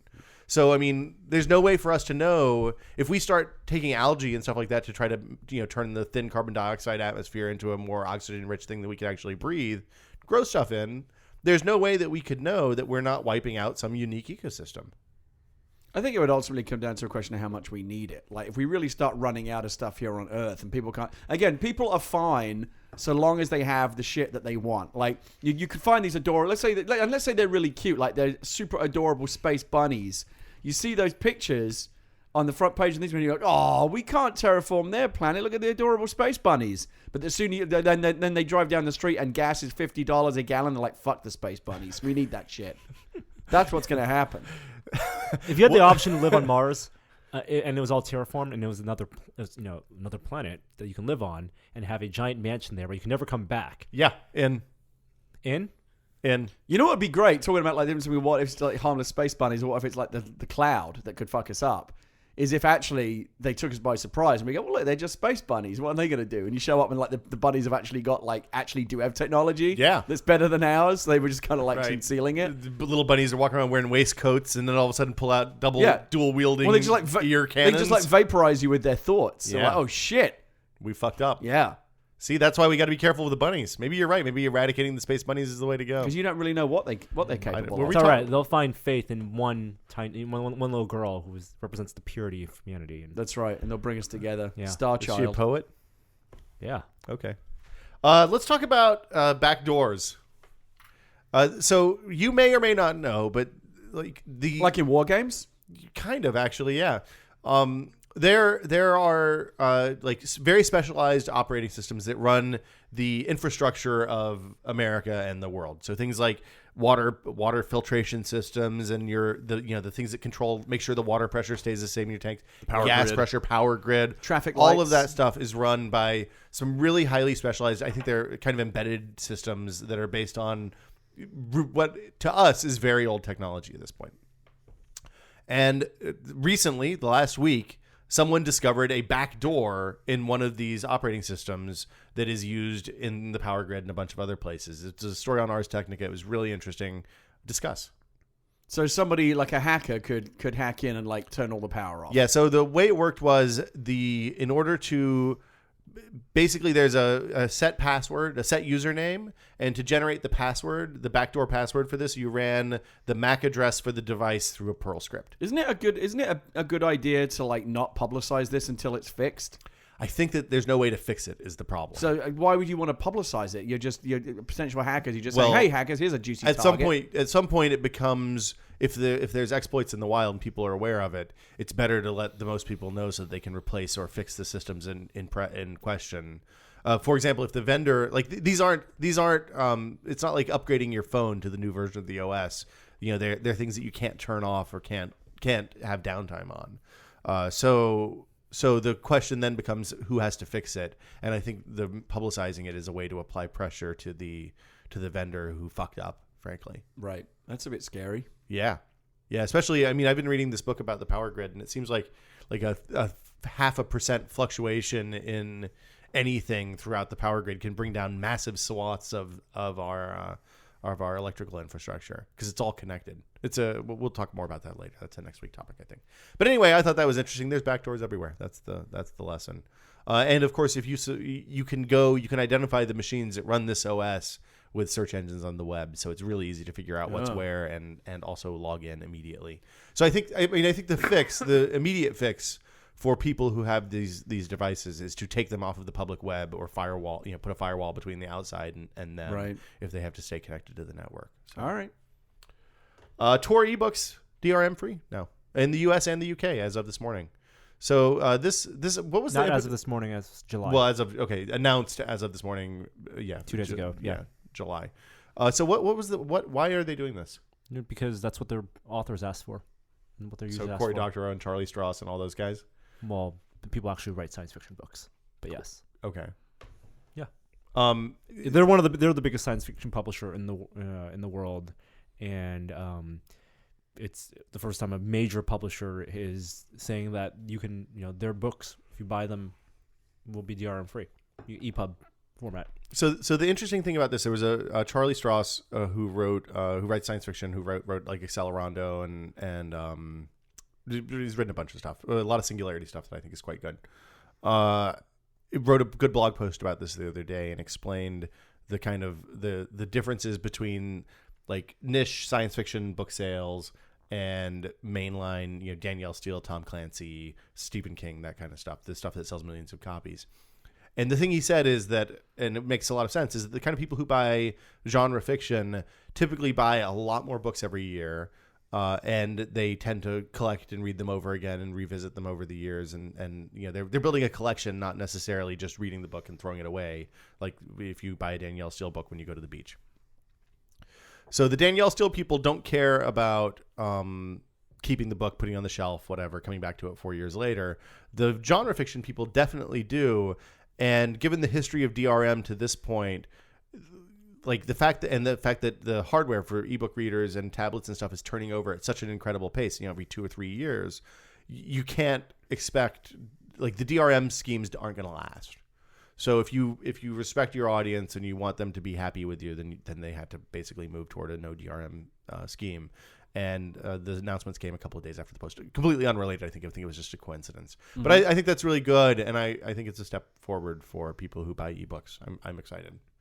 Yeah, I mean, again, the interesting thing about the digitalization of all these different media is that we start to see a predictable pattern, right? Music was kind of the first thing where it kind of moved into a post DRM state, and I think we're seeing that event. Books are now following. Movies will be the last thing to go. But we are seeing it, and it's weird. You want to be able to share stuff. Again, in the old print days, you would, if I read a book and I was done with it, and you expressed an interest in reading it, I wouldn't think anything of lending it to you. Yeah, there doesn't seem to be anything malicious about that. But obviously, with ebooks, it's too easy. The lending or sharing system right now is very, very restricted. Yeah, I mean, the lending and sharing system right now, I don't think I've ever been able to, like, anytime I've had a book that I bought and somebody wanted to borrow, like, it wasn't one that supported the lending feature, so I've never even tried it. I don't think. Right. The interesting thing, we talked about this a few weeks ago, and I can't remember if it was on the podcast or just out and about, but it seems like now, rather than buying stuff and storing and putting in boxes, we're essentially just buying licenses to stuff. So when I kick off, when my grandparents died, they left books to the family members and whatever. When we die, there's not going to be any transfer. Yeah, I mean, I think this is the bigger question, and I think it's really interesting to talk about from like a philosophical macro kind of viewpoint. Is the nature of ownership is changing? Yeah, but how much of your stuff, how much of your great grandparents' stuff do you actually own? As a percentage of how much they own. I'm sure somebody has a lot of it. It's mostly furniture for my great grandparents because they didn't buy media. But the point is how much of media? It all still physically exists somewhere. Yeah. Well, some of it. Well, what survived? Very few of it. And I think we are in a very interesting generation where we had computers when personal computers first became affordable. And if you look like the oldest file on your computer, it's probably really old. Yeah, I have like 1999, 2001. We move our files over every time we build a new computer. Right. And we are like digital. Is it going to be like when I leave a will? Is my will going to be like and to my daughter I leave my iTunes password? Yeah, like so on your deathbed, so you can re-download all my shit. You're going to be rasping out your Amazon password. Yeah, exactly. Yeah, I mean, I almost think you should make I've been thinking about making just a password death list in case I get hit by a bus or something. Because I mean. Well, I just have to give the one password. I guess. For me, it's going to be. It's not going to be an issue for me because my will's just going to be like, "Fuck you all! I'm taking it all to the grave." But you want to bring everyone into the room. You still have to have spit at you with my last breath. It's a video. You gotta have a VHS. I'm going to go out like Khan from Hell's Heart. I stab at thee. It's like, come closer, child. What is it, Dad? Fuck you! and then the Martians. Yes. That's right. Martian child, you know, come the close. thing is, you could make it contingent. You could make the inheritance contingent on them fulfilling your last wish, which is to wipe out a Martian dome city. When you go, don't you want to send someone on a your quest? ass to Mars. You want to send Then kill everyone. you want to send Stop all the your fans, friends, turn 'em all off. and all your family and all your descendants on some crazy treasure hunt. Yeah, like Total Recall. and at the very end, the payoff is nothing, Yes. or the journey. Yes. Yeah, and then I they're hope all you've pissed learned off. a Then very they curse at yes, you in the grave. real treasure is the valuable lesson about life I've taught you, which Yeah. is don't trust anyone. Everyone is a liar. and your family's out to get you. Nothing can ever come to any good. Exactly. Brilliant. Oh, this is dark places when we start too early in the morning. Yeah. But This for is my very dog, my Spotify account. Yeah. I leave everything to the dog. I'm plagued by the dark, nightmarish thoughts that follow me from sleep into my waking state. Usually until I've had about lunch. This is good to know. This is Is that a temporal thing of the time you have lunch, or is it because of what you eat for lunch that relieves your mental? Might be the anguish? protein in the lunch, Yeah, much like coffee. Yeah, much like the coffee. Nightmares. It drives away the dark thoughts. good to know. Drives I call drives them them back. stabby. Drives them back into the dark recesses of my mind. Oh, I can't wait until you have a kid. Ivy Bridge, it's out. You can get it now.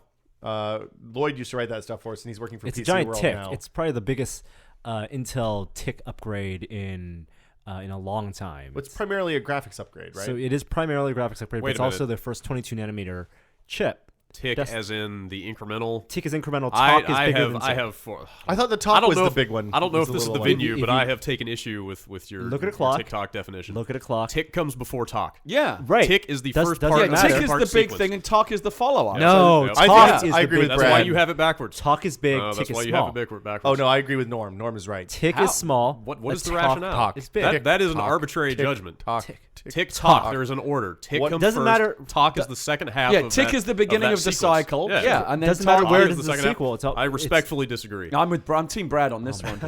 This is. I don't even respectfully disagree. I always. disrespectfully disagree. Well, this is by Intel's definition of the TikTok cycle, which they invented.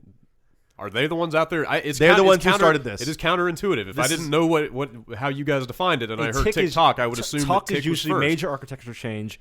Tick is Yeah. refinement. By Intel's logic, the very, very first chip that they made, which they're saying was a tick, was an incremental upgrade Yeah. to But they're something not that came talking before that about- didn't even exist. They're not. But they invented the This TikTok is like thing a after they've fucked been up making But chips chips they're for in an wrong. 30 type years. They situation. are wrong. They are logically wrong. totally about wrong. this. Sometimes when you're wrong, even when someone's wrong, you have to use the terminology that they use so that what you're talking about makes sense to That everyone really else. begs the question. Tick doesn't just it? seems smaller.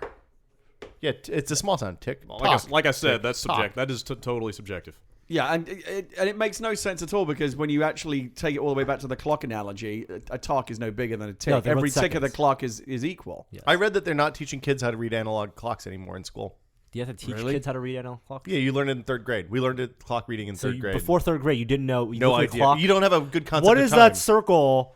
Well, you knew it was a clock, but the ability to tell time and measure the passing of time is something that cognitively That you is learn. that is Third crazy. grade? Third grade, I think. Maybe 8 second. years old? 8 years old. I kind of get that we're doing away with like handwriting classes and stuff like that, but like we're not ready to move past this. Well, the analog wristwatch. clocks are still everywhere. yeah. I mean, we're doomed as a species, aren't we? Yeah, pretty much. Bag of salad, man. I've long said that the invention of bag of salad is the beginning of the end for humanity. Because if you can't take some greens Yeah.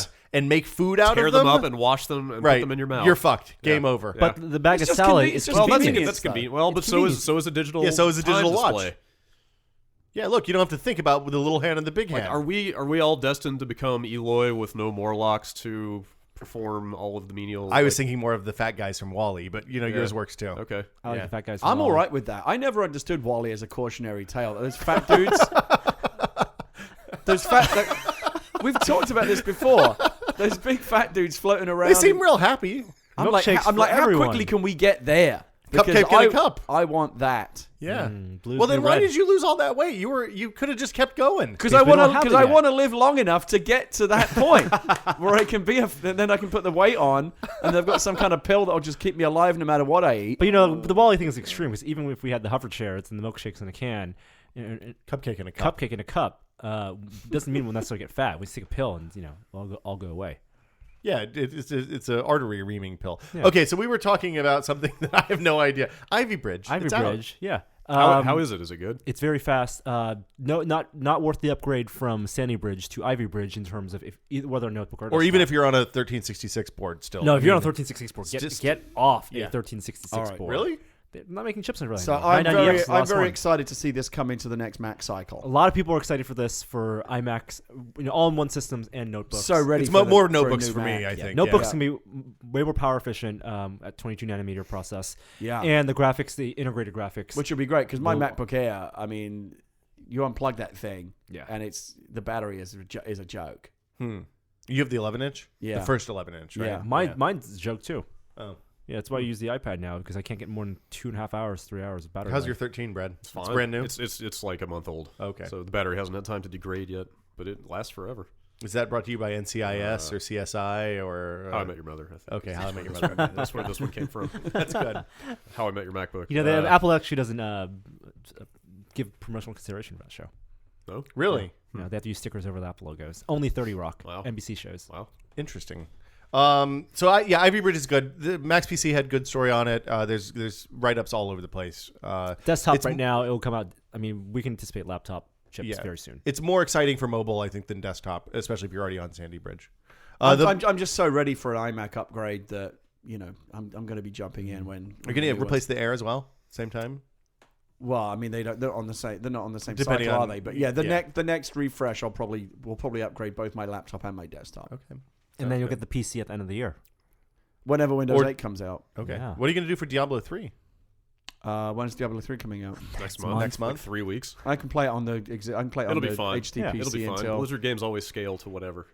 Is that a game? I'm not a big Diablo guy, but I will be playing this one. Is that a game that I could play with a controller, or should I really be I playing? with a don't mouse and think keyboard? I don't think it'll it'll have work. controller support built But in. you can play with Okay. other people. They've talked about. Yeah. I mean, We there are could all kinds quest of together. there are all kinds of signs that it will come to a console at some point, but I don't think there's support in the PC version for that. Okay, We could- maybe I'll just wait until I build the new machine. I'm not champing at the bit to. We can play play the the next single-player co-op. Oh, 4 people at once. ooh, I like that. Yeah, that's fun. Okay. Let's see what else. GM announced Super Cruise this week. This is basically a combination of 2 existing technologies. Adaptive cruise control, which is the thing where it tells how far you are from the car in front of you so you don't rear end them when you have cruise control on. And then the... Cruise control is the most magical thing Really? in the past Adaptive 20 cruise control. good well, for when freeway cruise driving. control was invented, 20, 30 years ago, whenever it was, having that in the car blew my mind. See, you're too young to remember this, but when cruise control first came out, it never worked right because it was all based on a vacuum system. And as soon as you got a pinhole leak in the vacuum system, it would be very unreliable. My parents' Oldsmobile cruise control, and I was driving that. Was Like an 85 Olds? 88 Olds. 88 I use it a lot when I drive to LA and back. Yeah. Especially just driving down the 5. I mean, it's a very, very straight shot. There's usually very little traffic. You feel like you can just put cruise control on.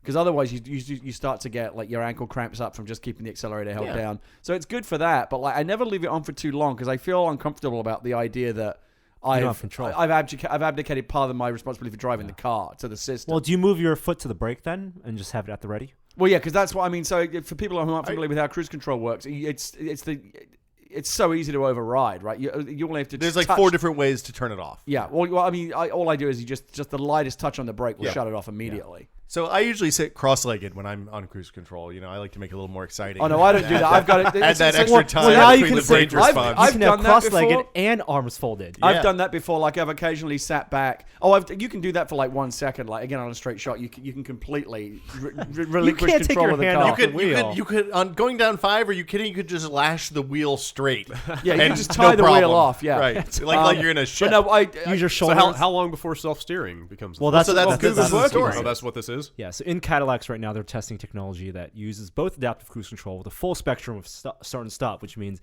the cruise control can stop the car and all the start way it to back 0 up. if you're in traffic. Yeah, and also lane monitoring, so it uses cameras and markers to spot where the lines are on the road, and GPS, so it knows where the turns are coming. It can anticipate that, so that you can, for a little bit, take your hands off the wheel, and on a highway with even roads, it will drive along that road. I'm not loving this. This could Any- not end anything- The well. photo they anything that released was lulls a an old person- dude, arms folded, looking at the camera. Yeah, in his Cadillac. as he's driving along. Anything that comfortable lulls a with this. person behind the wheel into any sense of complacency or security sounds like a terrible idea. Yeah. Yeah, but you're not a driver. Well, you know. we have It used to be. I mean, Okay. So Will Nevada's be the again. only state right now with laws regulating autonomous cars, and Nevada, yeah. They're front runners always. Yeah, California, we're soon. It's getting voted on soon, and I think Jerry Brown's going to sign it. I don't like it. Even with, like as you said, even with cruise control, my foot is never far. Even though it's tempting to like enjoy the cruise control and like cross your legs and think I'd have to worry about this part, my foot is always right there, close to the brake in case I want to be able to override my it. in a attention, split at least second. for the first 5 years that we have autonomous cars, if my foot isn't on, because you have to be licensed driver to use autonomous cars anyway. But anyone who's experienced driver and knows how cars works and knows the feel of the road, if the robot's driving your car, you're going to be paying way more attention. Are you Initially. kidding? I'm going to Dude, be watching a no movie, way. No, playing I would be games. No freaking way. out. I'm going to get an in-car Xbox. I'll be sitting there playing some Halo, driving to work I'll be in the morning. freaking out, and at slight bump, I'm going to grab the steering You wheel. trust I think- technology to do everything I don't- else. God, no, not drive a I car. think this could be plenty of people's excuse to abdicate their responsibility to safety behind the wheel. I trust technology to do a lot of things, but I'm not usually reliant on technology if it goes wrong. It's like, if Pirates of the Caribbean goes wrong, the pirates don't eat the tourists. Like, it's that analogy. Yeah. So you're saying that the Cadillacs are velociraptors? I'm saying that if my Dropbox goes down, I don't drive over a cliff and fucking die.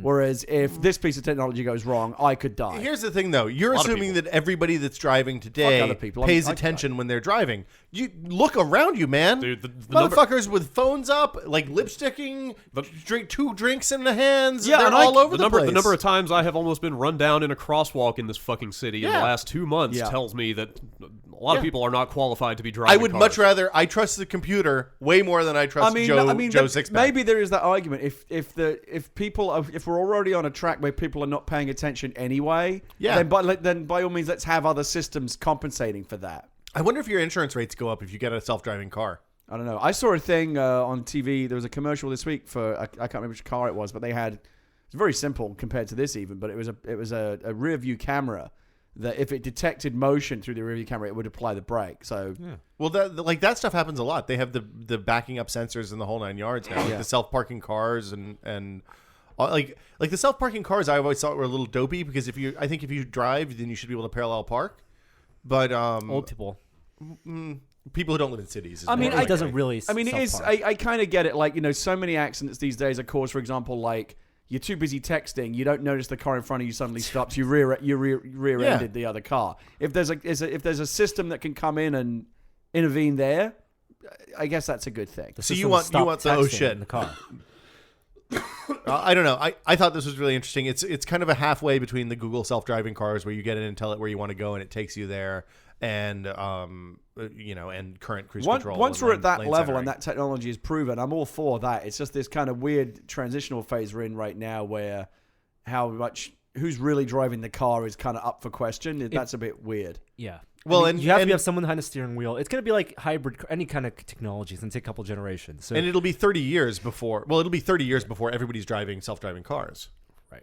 At least. And people still want to drive cars. The Yeah. self-driving aspect will Well, just it's be the- complementary. iRobot. But I mean, there are a lot more interesting car technologies that are useful today. I mean, stuff like sensing eye droop and people falling asleep at the wheel. That the whole Diamond Chrysler research team, they created this cab where it's for truckers who do long-term driving, but it can just sense how sleepy the driver is, and then it'll blast out like aromas. It'll wake the driver up, and then play music at certain volumes to Hold on. What kind of aromas does it blast out? orange. Really? Yeah, Orange citrus. wakes you up? Citrus wakes you up. Interesting. How about smelling salts? Yeah, I would think like ammonia or something would really. Yeah. But then also it works other ways. So when it tells drivers to take naps at the side of the road so they get better well rested, then the cab modifies itself to be more soothing so that you can take a better nap. Tints the windows, maybe. Wow, that's crazy. Yeah. A couple of other things. Let's see. We talked about passive homes on the site last week. I thought this was really neat. It's a Euro thing that's starting to come here, and basically the idea is that you build a home that's airtight and much, much more heavily insulated than any normal U.S. American home. And the idea is that you can heat it with a couple of candles or just turning on your oven to make cookies or whatever. Just the mere fact that you have human beings walking around inside is enough to keep the house warm, even in really frigid climates like Wisconsin and Canada and Scandinavia and stuff like that. And it works the same way in the summer. It'll keep everything cool inside as well with minimal cooling. So the upshot is that your energy budget for heating and cooling dramatically decreases. And the interesting thing about this is that energy budget for temperature control in our house is probably the single largest carbon expenditure that any of us have, especially if it's like one person in a house. If your house was completely airtight, how long would it take before the oxygen supply would become an issue? So it's airtight, but that just means that they control the inflow and outflow of air. Closest. So you It's a- just, so it it's just kind of events every so often or something? Constantly. So it has a constant inflow outflow, and the thing that they do is they have heat exchangers between the incoming and outgoing air, so that in the summertime it transitions the cool from the outblowing air into the ingoing air. Wow. And in the winter it transitions the heat from the outgoing air into the incoming air. So it's basically like a heat pump, but works a little bit differently. There's also some other stuff they do. They have, like, because they remove thermal pipes from the inside to the outside.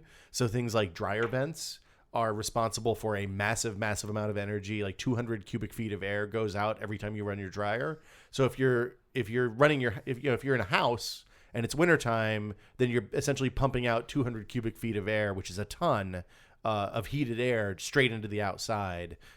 So you use different kinds of like condensing dryers and stuff like that. There's a whole bunch of other stuff that goes into it. But I thought it was a really interesting story, like triple pane glass, 4-foot thick walls or 2-foot thick walls or something like that. It's crazy. And pretty neat. The danger, of course, the bad thing, of course, is it costs a fair amount more when you're constructing the house. It's like the whole solar panel thing. It's a massive initial outlay of cash, and then Well, the solar theoretically panels, you'll make it up over time. well, if you're gonna, the problem is nobody lives in their house for 20 years anymore. The solar panel thing, though, because the price of solar panels has dropped like 90% in the last 3 years, is not that big of an initial expenditure anymore if you're building new. So, anyway, let's. I think that'll do it for us on news this week. Do you want to talk about Walking Dead, or do you want to save that for the end, Gary? It's out. I didn't know we were talking about I thought we'd give you a plug. Since it's sure. out. Why not? Did you want to talk about another mega Apple quarter, or is that boring at this Boring. Who cares? Boring. 11 billion in profits. The only part about that I thought was interesting was like, when does it end? I mean, I just saw the numbers this week that they are up 94% again on the same quarter last year. It's like, this can't go on forever. I mean, otherwise they're just going to own the fucking universe. Well, eventually, as the they have tablet very market small- matures, They have a very small market share in most of their products, aside from iPod, iPhone, and iPad. iPad. But in terms of computing overall, and even global Isn't market, it double digit now on the computing side though? It depends they on had how- made some gains. They have, but it depends. Like if you include enterprise and stuff like that, it's still very, very low. If you look at retail sales, and they're like 16-17%. also international markets. Yeah. What if anything ever came out of that in terms of speculation or ideas came out of that top secret Tim Cook Valve meeting? There that was that no took place. That's what Oh, did it not Yeah. take? No, was Did it not all a That ruse? didn't even happen. didn't even happen. That headline was repeated like Yeah, that was a because big Apple story. Insider That was wrote it, everywhere. and then Gabe Newell said, "I never met. I've Tim never Cook." met Tim Cook. Wow. I mean, if anything, the interesting thing that came out of Valve this week wasn't the Tim Cook thing, but the release of the employee handbook. Yeah. Which I think everybody should read. I thought it was really interesting. What was so? I didn't read it, but I know it went around a lot. What was so interesting about it? So it basically describes their the first hint of this came with that Michael Abrash blog post 2 weeks ago, where he basically said, look, they've built a culture. They realized that being able to repeat stuff is much less valuable than being first and being creative and building an environment where creative people can do smart things efficiently and well. And basically, they don't have a structure. Like the whole thing about the company is it's a narco-syndicalist commune, kind of, where everybody just does what they think is going to be the most valuable thing for the company. Like Abrash, who is a really highly respected graphics programmer, is working on wearable computing at Valve. Because as like stuff like the Google glasses and like Right. ways to integrate computers into your clothing. because he and thinks stuff that's like interesting. that. And like, it's like the is that thing that's likely most to, valuable he can do. Like, is that ever likely to show up in a Valve game? Probably not, but who knows what it'll lead to. Right. So the handbook basically goes through the list of ways that you can and can't fail. What people have been fired for, kind of. It doesn't say, like, but what it doesn't say is, well, I mean, what it does say is, look, a lot of inference you can make from Yeah. stuff. Like they'll explicitly say, "We've never fired anyone for making a mistake," but The but is that you can infer they've fired people. Gabe for, has stabbed someone to death with his knife collection now. for not living up to their potential, wasting Right. their potential, wasting their time. Right. They talk about like there being no kind of hierarchy. So if you go have a conversation with Gabe about something, it's not Gabe telling you to do this. It's Gabe saying, "Hey, I think this is kind of a cool project and maybe something you're interested in. But if you'd rather do something else and that's more valuable to the company, that's totally It really cool sounds too. like this utopian society. It sounds like a hive is what it sounds like the same kind of instructions that bees and ants use to. It sounds amazing. Create order out of It chaos. sounds really amazing and forward thinking, and it's obviously yielded some impressive results. But like at the same time, you wonder if they can only get away with it because they have this massive other revenue stream. Yeah, I was going to say the same Propping thing. the It's whole thing it's- up all the time. It sounds very cool, but clearly this is the kind of structure that is afforded by the vast wealth that they have. I mean, they're a very comfortable company financially. And still no episode 3. So I mean, clearly everything's not perfect. Oh, did you read that Gabe interview where they talk about Half-Life without mentioning Half-Life? Oh, It was kind of funny. is that the one where he made some oblique reference to Half-Life 3 though? Well, no. So Or- there was an interview where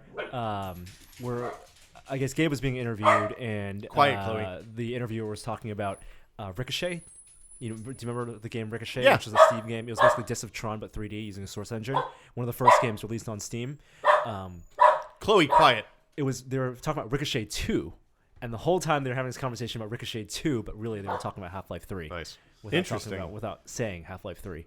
The other big Valve news, I don't know if you heard, it sounds like Steam on Linux is imminent. Yeah, I know. I heard that. That's crazy. The Phoronix, which is like been the preeminent Linux desktop site for years now, apparently has seen it working, and it's a thing now.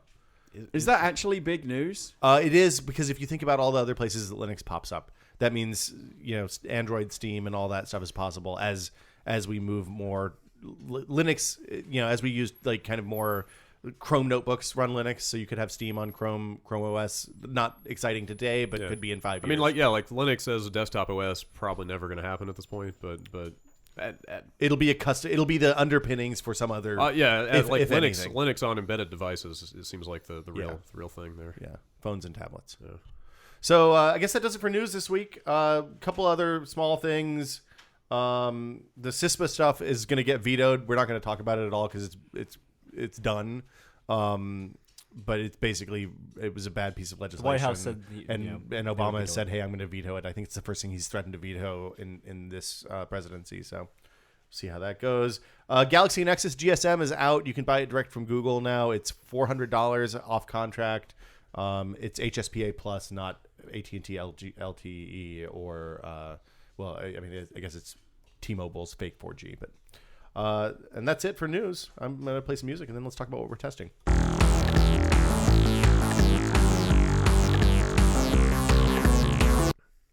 We're running real late here today. So Norm, anything? I'm looking at the highlights. We talked about NAB stuff already. We talked about coffee. I got to use the new Espro, or I got to taste coffee from the new big Espro filter pot. It's a French press with dual filters, so that one is 12 times the fineness of a normal French press, and one is 9 times, I think. So you basically get a French press pot without the kind of sludge in the bottom that people don't like. Oh, that's cool. They're going to send us one of those as soon as they have more units. They've sold out on the first batch, but they did a Kickstarter to fund that, which I thought was kind of cool. I like it's good for. I like making French press coffee, but I hate cleaning it out. With that sludge at the end is always horrible. Yeah, I hate how little coffee I can make with AeroPress. Yeah, that's why I don't use it anymore. I do 1 cup. Like if I want a cup in the afternoon, I make an AeroPress rather than a Chemex. Did you try the new disc yet? No, I'm still using the water. Oh, I tried. You mean the paper? Or the paper. I tried the disc yesterday. I was quite pleased with it. It did a nice job. I ground very fine. And then we got hands on with that crazy steampunk coffee maker. Basically it's a siphon pot that's for like cafes, and it's an automated siphon pot machine, which was bananas.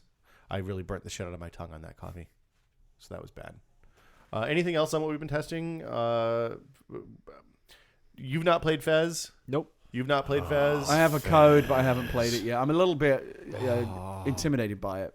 It's really good. It is an intimidating experience, but a rewarding one. I thought it was just going to be like a cute puzzler with a gimmick. Well, but then I'm seeing all I these think hieroglyphic code that books is- that are showing up online. It's like really? Do I want to get That's this the into greatest it? success of that game is that they presented that front very believably until Yeah. it actually came out, and people Yeah. were, oh, wow, Holy crap. she just totally Did she think you were? She charged my hitting her? foot. Chloe is truly bananas this morning. Wow. Hey. she's scared of feet. I think That's why I that got my feet up. Put on my shoes. I think that the woman. I think the place we got her. I think they might have beaten her with shoes when she was a puppy. That sucks. So she's Fez really is worried actually about shoes. is more puzzly and complex Oh yeah, and challenging well, it's than like it looks. it's like basically like an ARG game or an ARG like wrapped up in this like cutesy platformer. If you want to play it as a platformer and just bounce around and rotate to collect all the gold cubes, you can do that do and have that. a What's very the good AIG, experience. what's the AIG aspect? It looks and sounds amazing, and it's $10. So if you just want to like collect the 32 cubes, which is a really easy thing to do, and Yeah. just see all the levels, you can do that. but what's the other aspect? There's an entire alien writing system in the game that Right. that it expects you to decode yourself. Right. There are puzzles that involve QR codes. There are puzzles that purely involve the vibrations in the controller. Hieroglyphics. It's Like, crazy. It's the thing I said when I would listen to the Bombcast last week because I'm a little bit behind, but I listened to the Bombcast and I was glad to hear that this happened to you guys too. But when I started playing it, basically I kind of, you know how in A Beautiful Mind when John Nash is getting schizophrenic and he starts seeing signs everywhere he looks. Mm-hmm. This game is like that, except for the signs are actually there sometimes. So like you'll be standing there looking at something, you'll see like a light blink someplace, and you'll be like, oh, that's a weird blinky. Wait, hold on. Oh yeah, okay. That means something. And then you do something and something happens, you're like, oh my fucking God, that is unbelievable. I will check it out, but I don't think I'm the kind of player that would fully extract like all the marrow. I mean, from it's the all game. out there. It's all been solved at this point. So Right. if you just want to get through it the first time and then just take all those answers and plug them into the game, Yeah. to at least see how it fits together, you can do that. And Yeah. but I think the way to play that game is to just do a first pass without looking at cheat guides and stuff like that. And if you get stuck on something, don't linger. Just move on. Because some of those puzzles, like one of the puzzles in particular is so difficult that even though people have figured out the answer through brute force, there's nobody understands why the answer is what it is. Right. So, See, that doesn't sound great to me. well, you won't hit that until you're real deep in the game. Okay. Like it's the very last thing basically. Okay. It's the thing that it does really well is when you figure out something that you've been looking at for a while, like you kind of let it rattle around the back of your head. You end up getting the full endorphin rush of, oh my God, I can't believe I finally solved that. Yeah, see, that's what I like. And then it rewards you because you can go back and recycle that solution in multiple places 4 or 5 times. Not so many that's tedious, but I think enough that it feels good. right. It's a really, there's only like 2 things about that game that I don't like. I think I'm not going talk about them to 'cause get it's into it this spoilery. weekend. I do have a code. I'm going to Give it a try. Yeah. It's my favorite game of the year so far, so I don't think anybody's surprised by that. Let's do a question or two. You like it better than Journey? Yeah, I like it way better than Journey. Okay. I thought Journey was very pretty. Very different games. Yeah. Like Journey is the thing that I love about Fez is it scratches my exploration itch really well because it's massive. You can go through and just see a bunch of really cool shit if that's all Yeah. you're into, and you'll do that as in collecting all the gold cubes. You also, it's clearly a love letter to video games. There's a lot of like there's, I don't want to spoil stuff, but there's just the art design of the game changes. I mean, do you agree? Yeah, it yeah. changes pretty dramatically throughout There's the a lot different of worlds. A lot of homage in there. Yeah. Okay, I like that. Yeah, like if you have a love of 8-bit and 16-bit games, there's a lot to like. Okay. Like there's just as a tourist, there's a lot to go through and see and be like, oh yeah, okay, I forgot about this. I thought it was quite good. I guess I got to get Trials Evolution too. Yes. Huh? Yeah. Yes. Yeah, that game. Is it very? Because I got the first Trials. Is it very different to that? It's basically more of that, but Okay. much better and much more fleshed out.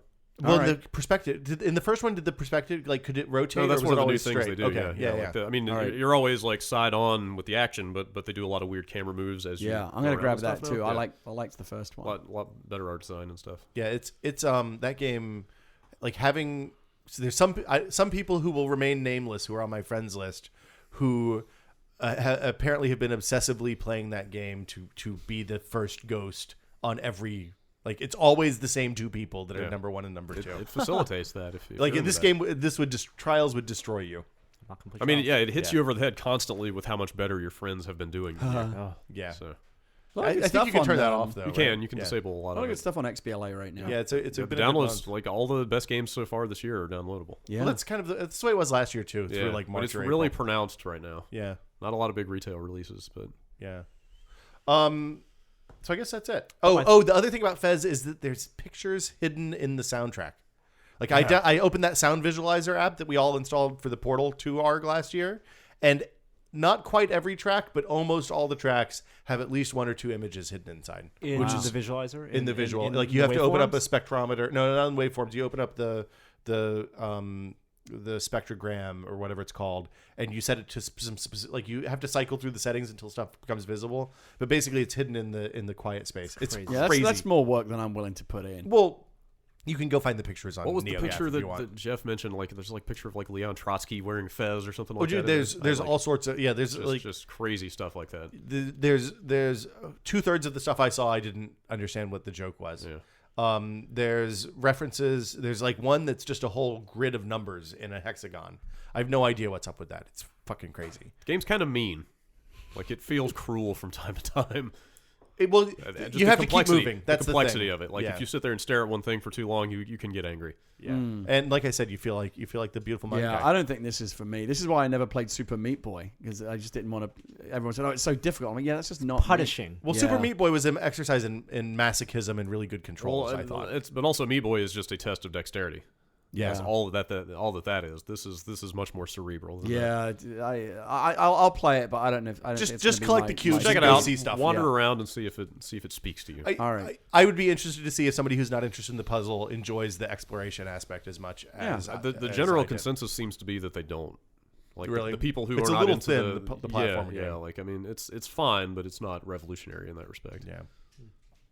I'm gonna play some music. We're gonna answer a question and then call it a show. Emails? Well, but we do the other one. Emails. 'Cause it's, we don't do emails. We do Emails? No. Questions? Boom. Brad just took his headphones off. What happened there? I hate the sound of my own voice. Oh. Okay, good to know. If you have a question, the email address is podcast@tested.com. Keep it under 45 seconds. Make sure you listen to it and it sounds good and you sound like a human being and all that stuff.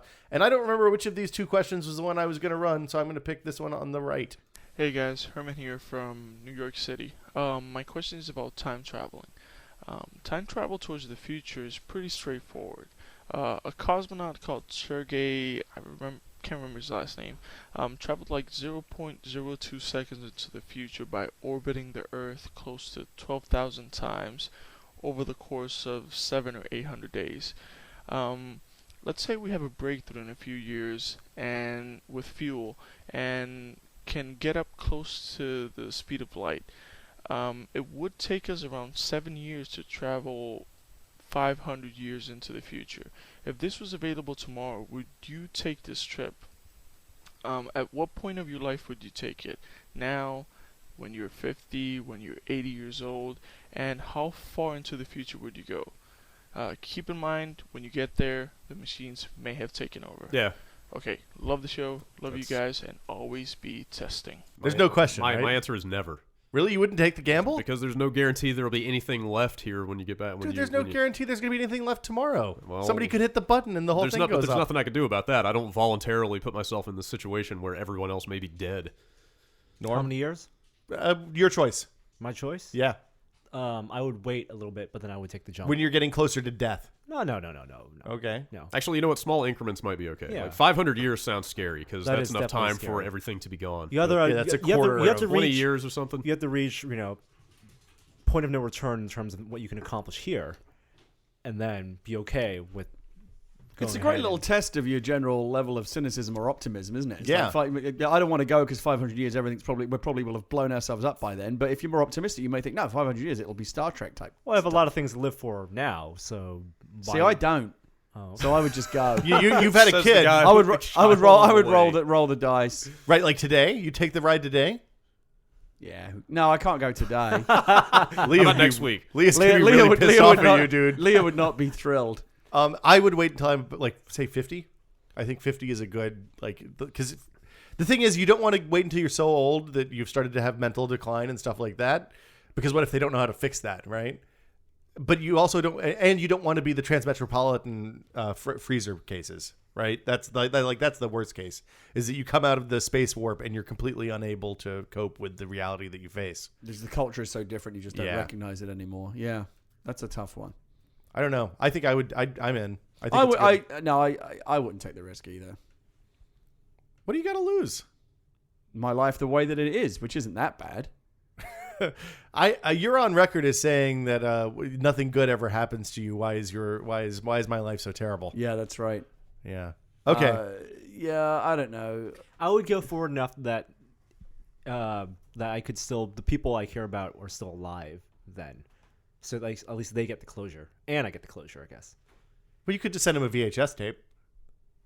No, but That's the thing. no. I mean, in order to be able to do it, you'd have to basically have no one in your life that you care about, right? Because That's true. Well, you could take him with you, I guess. No, you can't take him with you. Oh, was that one of the conditions? He didn't you say just that. like, let's say Norm wanted to jump forward 20 years. Yeah. Yeah. He would have to go to his family and say, "You're not going to see me for the next 20 Exactly. years." Well, but And if he I'd goes wanna to s- Mars, if he goes to live on Mars, the same thing's going to happen. Well, maybe so. Yeah, I would wait. Well, okay, so if there was a generation ship going to Alpha Centauri, would you get on the generation ship? Well, Well, that's a completely different There question. isn't enough information for me to answer that question. Well, no, there is. I mean, if You're not if you going take to the live trip- to see Alpha If Centauri. you take the trip, Oh, no, well, no. yeah, I mean, okay. is it like a Carnival cruise ship? Yeah, I'd be all right with that. It's Wally. It's the hover chairs. What kind of and a cupcake and a entertainment do cup. they have in the Anything lounge? you want. Holodeck. Lots of Well, how Shakespeare. fast are they going? Well, if it's Like a holodeck, modern- of 50 course years. I'm getting on it. It's a 50-year trip. Doesn't matter where the holodeck is. Oh, well, okay, and unfiltered holodeck too. You can do whatever you want. Yeah, we you we do would all anything. be Reg Barkley within. Right, you can within a kill few days. people, you sex with anybody, the whole 9 yards. Nothing's off limits. Don't hurt yourself, Chan. Can I have the killing and the sex in the same scenario, or does it have to be You separated? can American it up as much as you want. I can American it up. Yeah, you could. What does that mean? Well, nothing. America loves nothing more than sex and violence combined. Do they? Yeah, that's the thing. I thought You just can't say violence. naughty words on TV, but you can have all the violence you want. And if you add a little sexy to it, then people get really jazzed up about that. All right. So you should know this. You make movies. safe search is off, basically, right? Yeah, exactly. All okay. You can choose to put it on moderate if you want. Oh god, yeah, the idea of safe search being off, but That seems like a real bad broadcast idea. into Just- the holodeck. Yeah, Star Trek got it wrong. Holodeck would be so messed up. you don't want to type the wrong thing in if safe search is off. Because that is the reality. Like even in the episode where they kind of handled this, where Reg Barkley was having like the holodeck addiction. Yeah. And they showed you what his holodeck addiction had It was real tame. had degenerated into. Yeah. Super I mean, tame. it was basically a slightly raunchy Three Musketeers.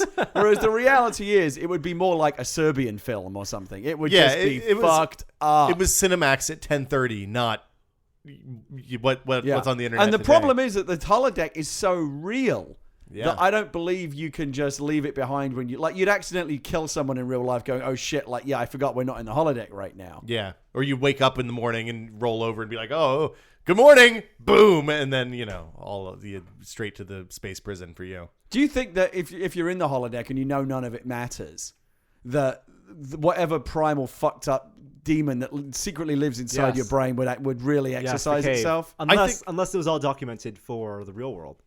This is the question. There's a point of no return. Yeah, this is you said the do you want to go 500 years in the future is the litmus test? This is the real litmus test. Yes. If you're someplace that seems real but there's no consequences, how far do you go? But I think there are consequences mentally because you would carry that Yeah. experience out Well, with you. that's what Reg Grossman and all the video game violence people said for years. No, it's, but I think it's the but same again- argument carried forward. Yes, but there's a huge difference when the game becomes literally indistinguishable from reality. When you're talking about holodeck levels of verisimilitude, then that Hold would on. be a real danger. So you're now taking the argument of Jack Thompson and all those people. No, I'm not. in I'm saying regards to I'm the saying holodeck. no. I'm saying that only their argument only becomes valid when the simulation is that realistic. Yeah, but to my parents, Quake looks realistic. Does it? I don't know. Maybe that was the argument they always made. I don't buy it at that level. I don't think that you really play GTA and then want to go out and like kill prostitutes. But if GTA you was played Burnout. 100% indistinguishable from reality, yes, And I the think way you'd you have a hard played time it. leaving that And the way experience you in the played game. it wasn't with a keyboard and mouse on a monitor. Right. Like you're actually picking up a baseball bat that feels real and braining someone with it. Then yeah, it's going to be hard to say, well, I've walked out computer arch and I just leave all that behind. No, you're going to take that You shit. take the That is baseball not- bat with you. The not trauma comfortable. or the erection or whatever it is you got from braining that person is not gonna just, you don't just turn that off when you turn the simulation off. I'm not comfortable sitting next to him anymore. Yeah, I'm a little scared. The mental We need to part get you lunch fast, is man. coming with you. I told you I haven't had lunch yet. All my dark thoughts are still here. So the thing about this whole When you get in the car after you play Burnout, though, don't you? I mean, I've had that thing where I shouldn't be driving 10 minutes after playing GTA for 5 hours. Yes, Or Burnout. and I'm saying whatever. but that's a tiny little residual carryover, which ultimately goes away quite quickly. But when the simulation is that real, I'm saying the carryover would be so. So you're much saying more you play Untouchables, the hologram game. You finish the Robert De Niro baseball bat bit, and then you go out and have dinner with the kids. And because one of the kids doesn't put his napkin in his lap, you work the baseball bat on the kid. I think you would have. I think you would have to have a point where, like, you constantly would, like, you would have to wear something around your wrist or something to remind you that you're not on the holodeck. So it's the Inception thing. You have the top.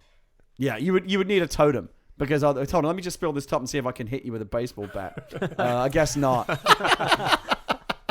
Every argument finishes. I with want spinning. that. Oh, okay. The device that I really want is the button you can press. You know, like the TiVo button where you get to rewind 30 seconds. Yeah. That's the button I want in real It was a life. movie That would be called Click. fantastic. Yeah, it was a real bad. Well, no, but movie. he had much more control. But I just one thing we could say. 30 Let me seconds? just see what happens if I just slap you in the face right now and see what your reaction would be. Oh, it's Galaxy Quest. Don't you have? Have you Yeah. ever done? Do you have unlimited use of this device, or Yes. does it have a cooldown, or what? It has a cooldown. Okay. The cooldown is 8 seconds. I'll give you. You get one 30-second rewind every hour. No. Every 30 seconds, so Oh. you can't keep on pressing it. That's not so useful. So it's only 30 Well, no, but seconds. but you could stack them up. So You it, could would, keep it going wouldn't. back. It wouldn't be that great in Vegas, then, would it? Well, you could. No, make, it'd be no, it would be fantastic. fantastic. you could make in you Vegas. could make one giant bet every hour. Yeah. and just make Yeah, sure. That's you all get you okay. need. Yeah. Yeah, go to the roulette wheel. Yeah.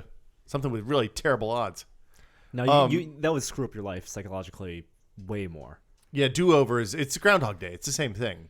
No, it's not the same if you thing. can go back and do stuff over again, over and over and over again, it'll eventually. But make you are really not immortal. Crazy. You still have to be alive within those 30 If seconds. to somebody press the if button. somebody gave you that But if you're device, dying- I think that the Rod Serling twist of this device is that, like, when you the one time you push it too far is the time that you, like, drop it down a sewer right? and That's can't go the back. way the story would end up. Like the time Like, you decide to shoot somebody and see what it feels like is the time that you suddenly Or every can't go time back. you do it, you're making an alternate universe. Every it branches every I time. don't care about those How about this? universes. If somebody gave you that device, it's just a little handheld clicker, and it will rewind you 30 Yeah. seconds, Yeah. and you can use it once every hour, just for the sake of argument. Do you get to, like, if you go forward, do you keep, like, if you go in and rob a bank vault, do you get to keep the money if you can get the 30 seconds back? If you No, can get no. No. So Just so you. it's no, just- everything It's just rewinds mental. except your knowledge of the Okay. event. Yeah, the brain.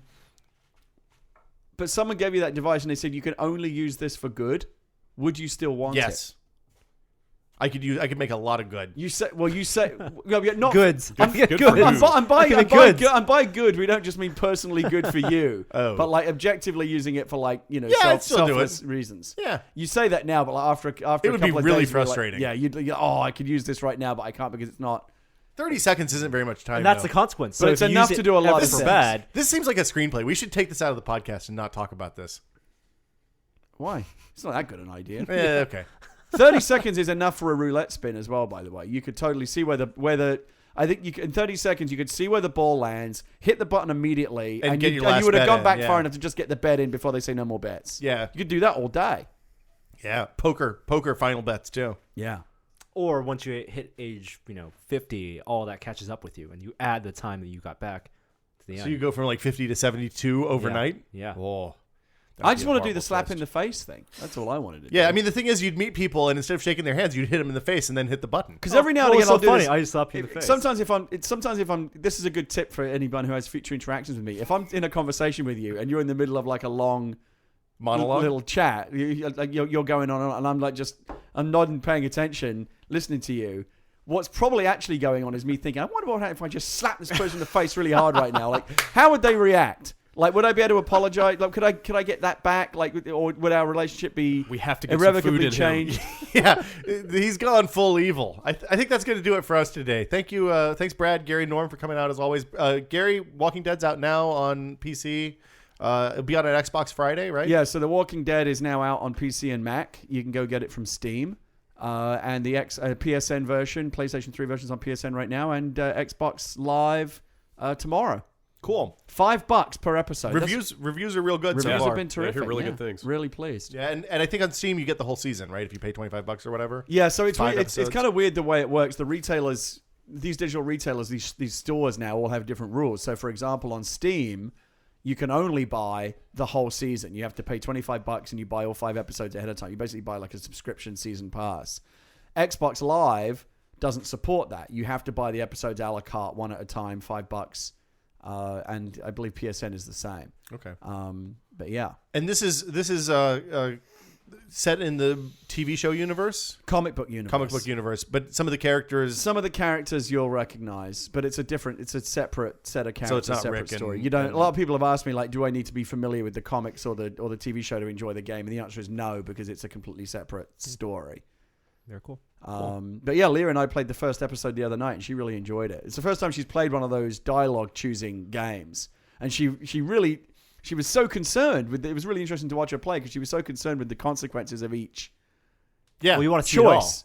Yeah, it's like you want to go back, and a lot of people are going back. And I said to her, "I'm going to get the Xbox version." She said, "Oh yeah, I want to play that again because I want to make different See the choices different this time." passes. Yeah. Cool. Norm, Brad, anything to plug? No. Brad, you're on giantbomb.com, I believe. Something like that. Okay, yeah. that's good. You guys do a podcast or something, I understand. We do, in Okay, fact. good to know. Yep. Yeah. And Norm, you'll be on Tested all week. Got my 30-inch monitor. Everything's good. Oh, is it here? Yeah. So you've replaced Monitor Quest. Didn't last very long. Nope. What kind? Which one did you The get? Dell 30-inch. Okay. Yeah. Do you like it? I like it. That might be. And how much was it? We can talk offline about that. Should we quick look at Is that an IPS? It is IPS. Wow. Yeah. I've been upgraded. My other monitor died, which is also a Dell 30-inch. Because I'm going to be looking for a 3 years ago. 30-inch display when I build this new PC as well. See, I'm afraid of screens that big because then you're pushing so many pixels. You have See, to worry that's about the performance other thing. again.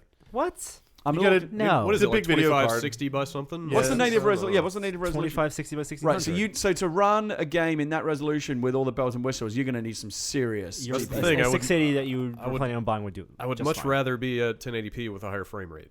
You can, We've you can discussed this play the other day. 1080p and still scale up and it'll look just as good. That's the Okay. thing is I play games on my 30-inch with a 1080p almost always. Because scaling used to be not the Or best you know thing what? to do. Turn off AA and just Yeah. play Yeah. it. Because I've considered this as well, is just get like a really good like 42-inch 1080p HD TV and just drive Pixel that. density. That's the thing. Well, but- I do think you're missing. But one of the great benefits of PC gaming is super high resolution. You're primarily playing games on your PC though. Yeah. I mean, I think for you 1080p makes sense. I think that's like if you're willing to spend the money and get the 30-inch panel, which is going to be like an $800 price difference. Yeah. That's fine. Go for it. It's not Yeah. going to hurt you. You're not going to be sad about it or anything. If you're a normal person and you're on a budget, then you want the 1080p 40-inch TV is a perfectly great way to reasonable go. way to go if you're primarily playing games. If you're Yes. also going to be working on this PC, it is not a great solution because the pixel Yes. density is bad Yes. and the subpixel layout does not lend itself to font I need that rendering real very estate well. for so many tabs. Well, you work on your PC. Gary just plays games on his Yeah, PC. I may consider the HD TV Like, option. I think because the thing is, you're still looking at a much higher resolution than you get on a console. But for games like SimCity, aren't I going to want like the super high pixel density? Yeah, you want Yeah. the awesome menus. Yeah, yeah, I will yeah. be interested to see if you can run like traditionally when SimCity games have come out, you have not been able to run them anywhere near native resolution, the high end resolution. When SimCity 4 came out, you could, How long ago was that? like 8 years ago. Right, I think some things have changed since then. I understand that, but my point is they are going to make that game push everything that I you think have. it'll be fine. You don't think so? Nobody who does that anymore. Nobody. Yeah, but it's I a may not want the way- to. I may that's not want the to way come PC over and look games at are made now. your I new guess panel. that's true. Yeah. But it's a PC. It's not like it's a console game that's ported over. It's a PC game. True. I don't know. We'll see. So that'll do it for us this week. I think we did fake outtakes during the letter section. This week's theme is brought to you by KJN. Thanks, guys, for listening. We'll be back next Thursday. Bye. Hi there. I didn't see you.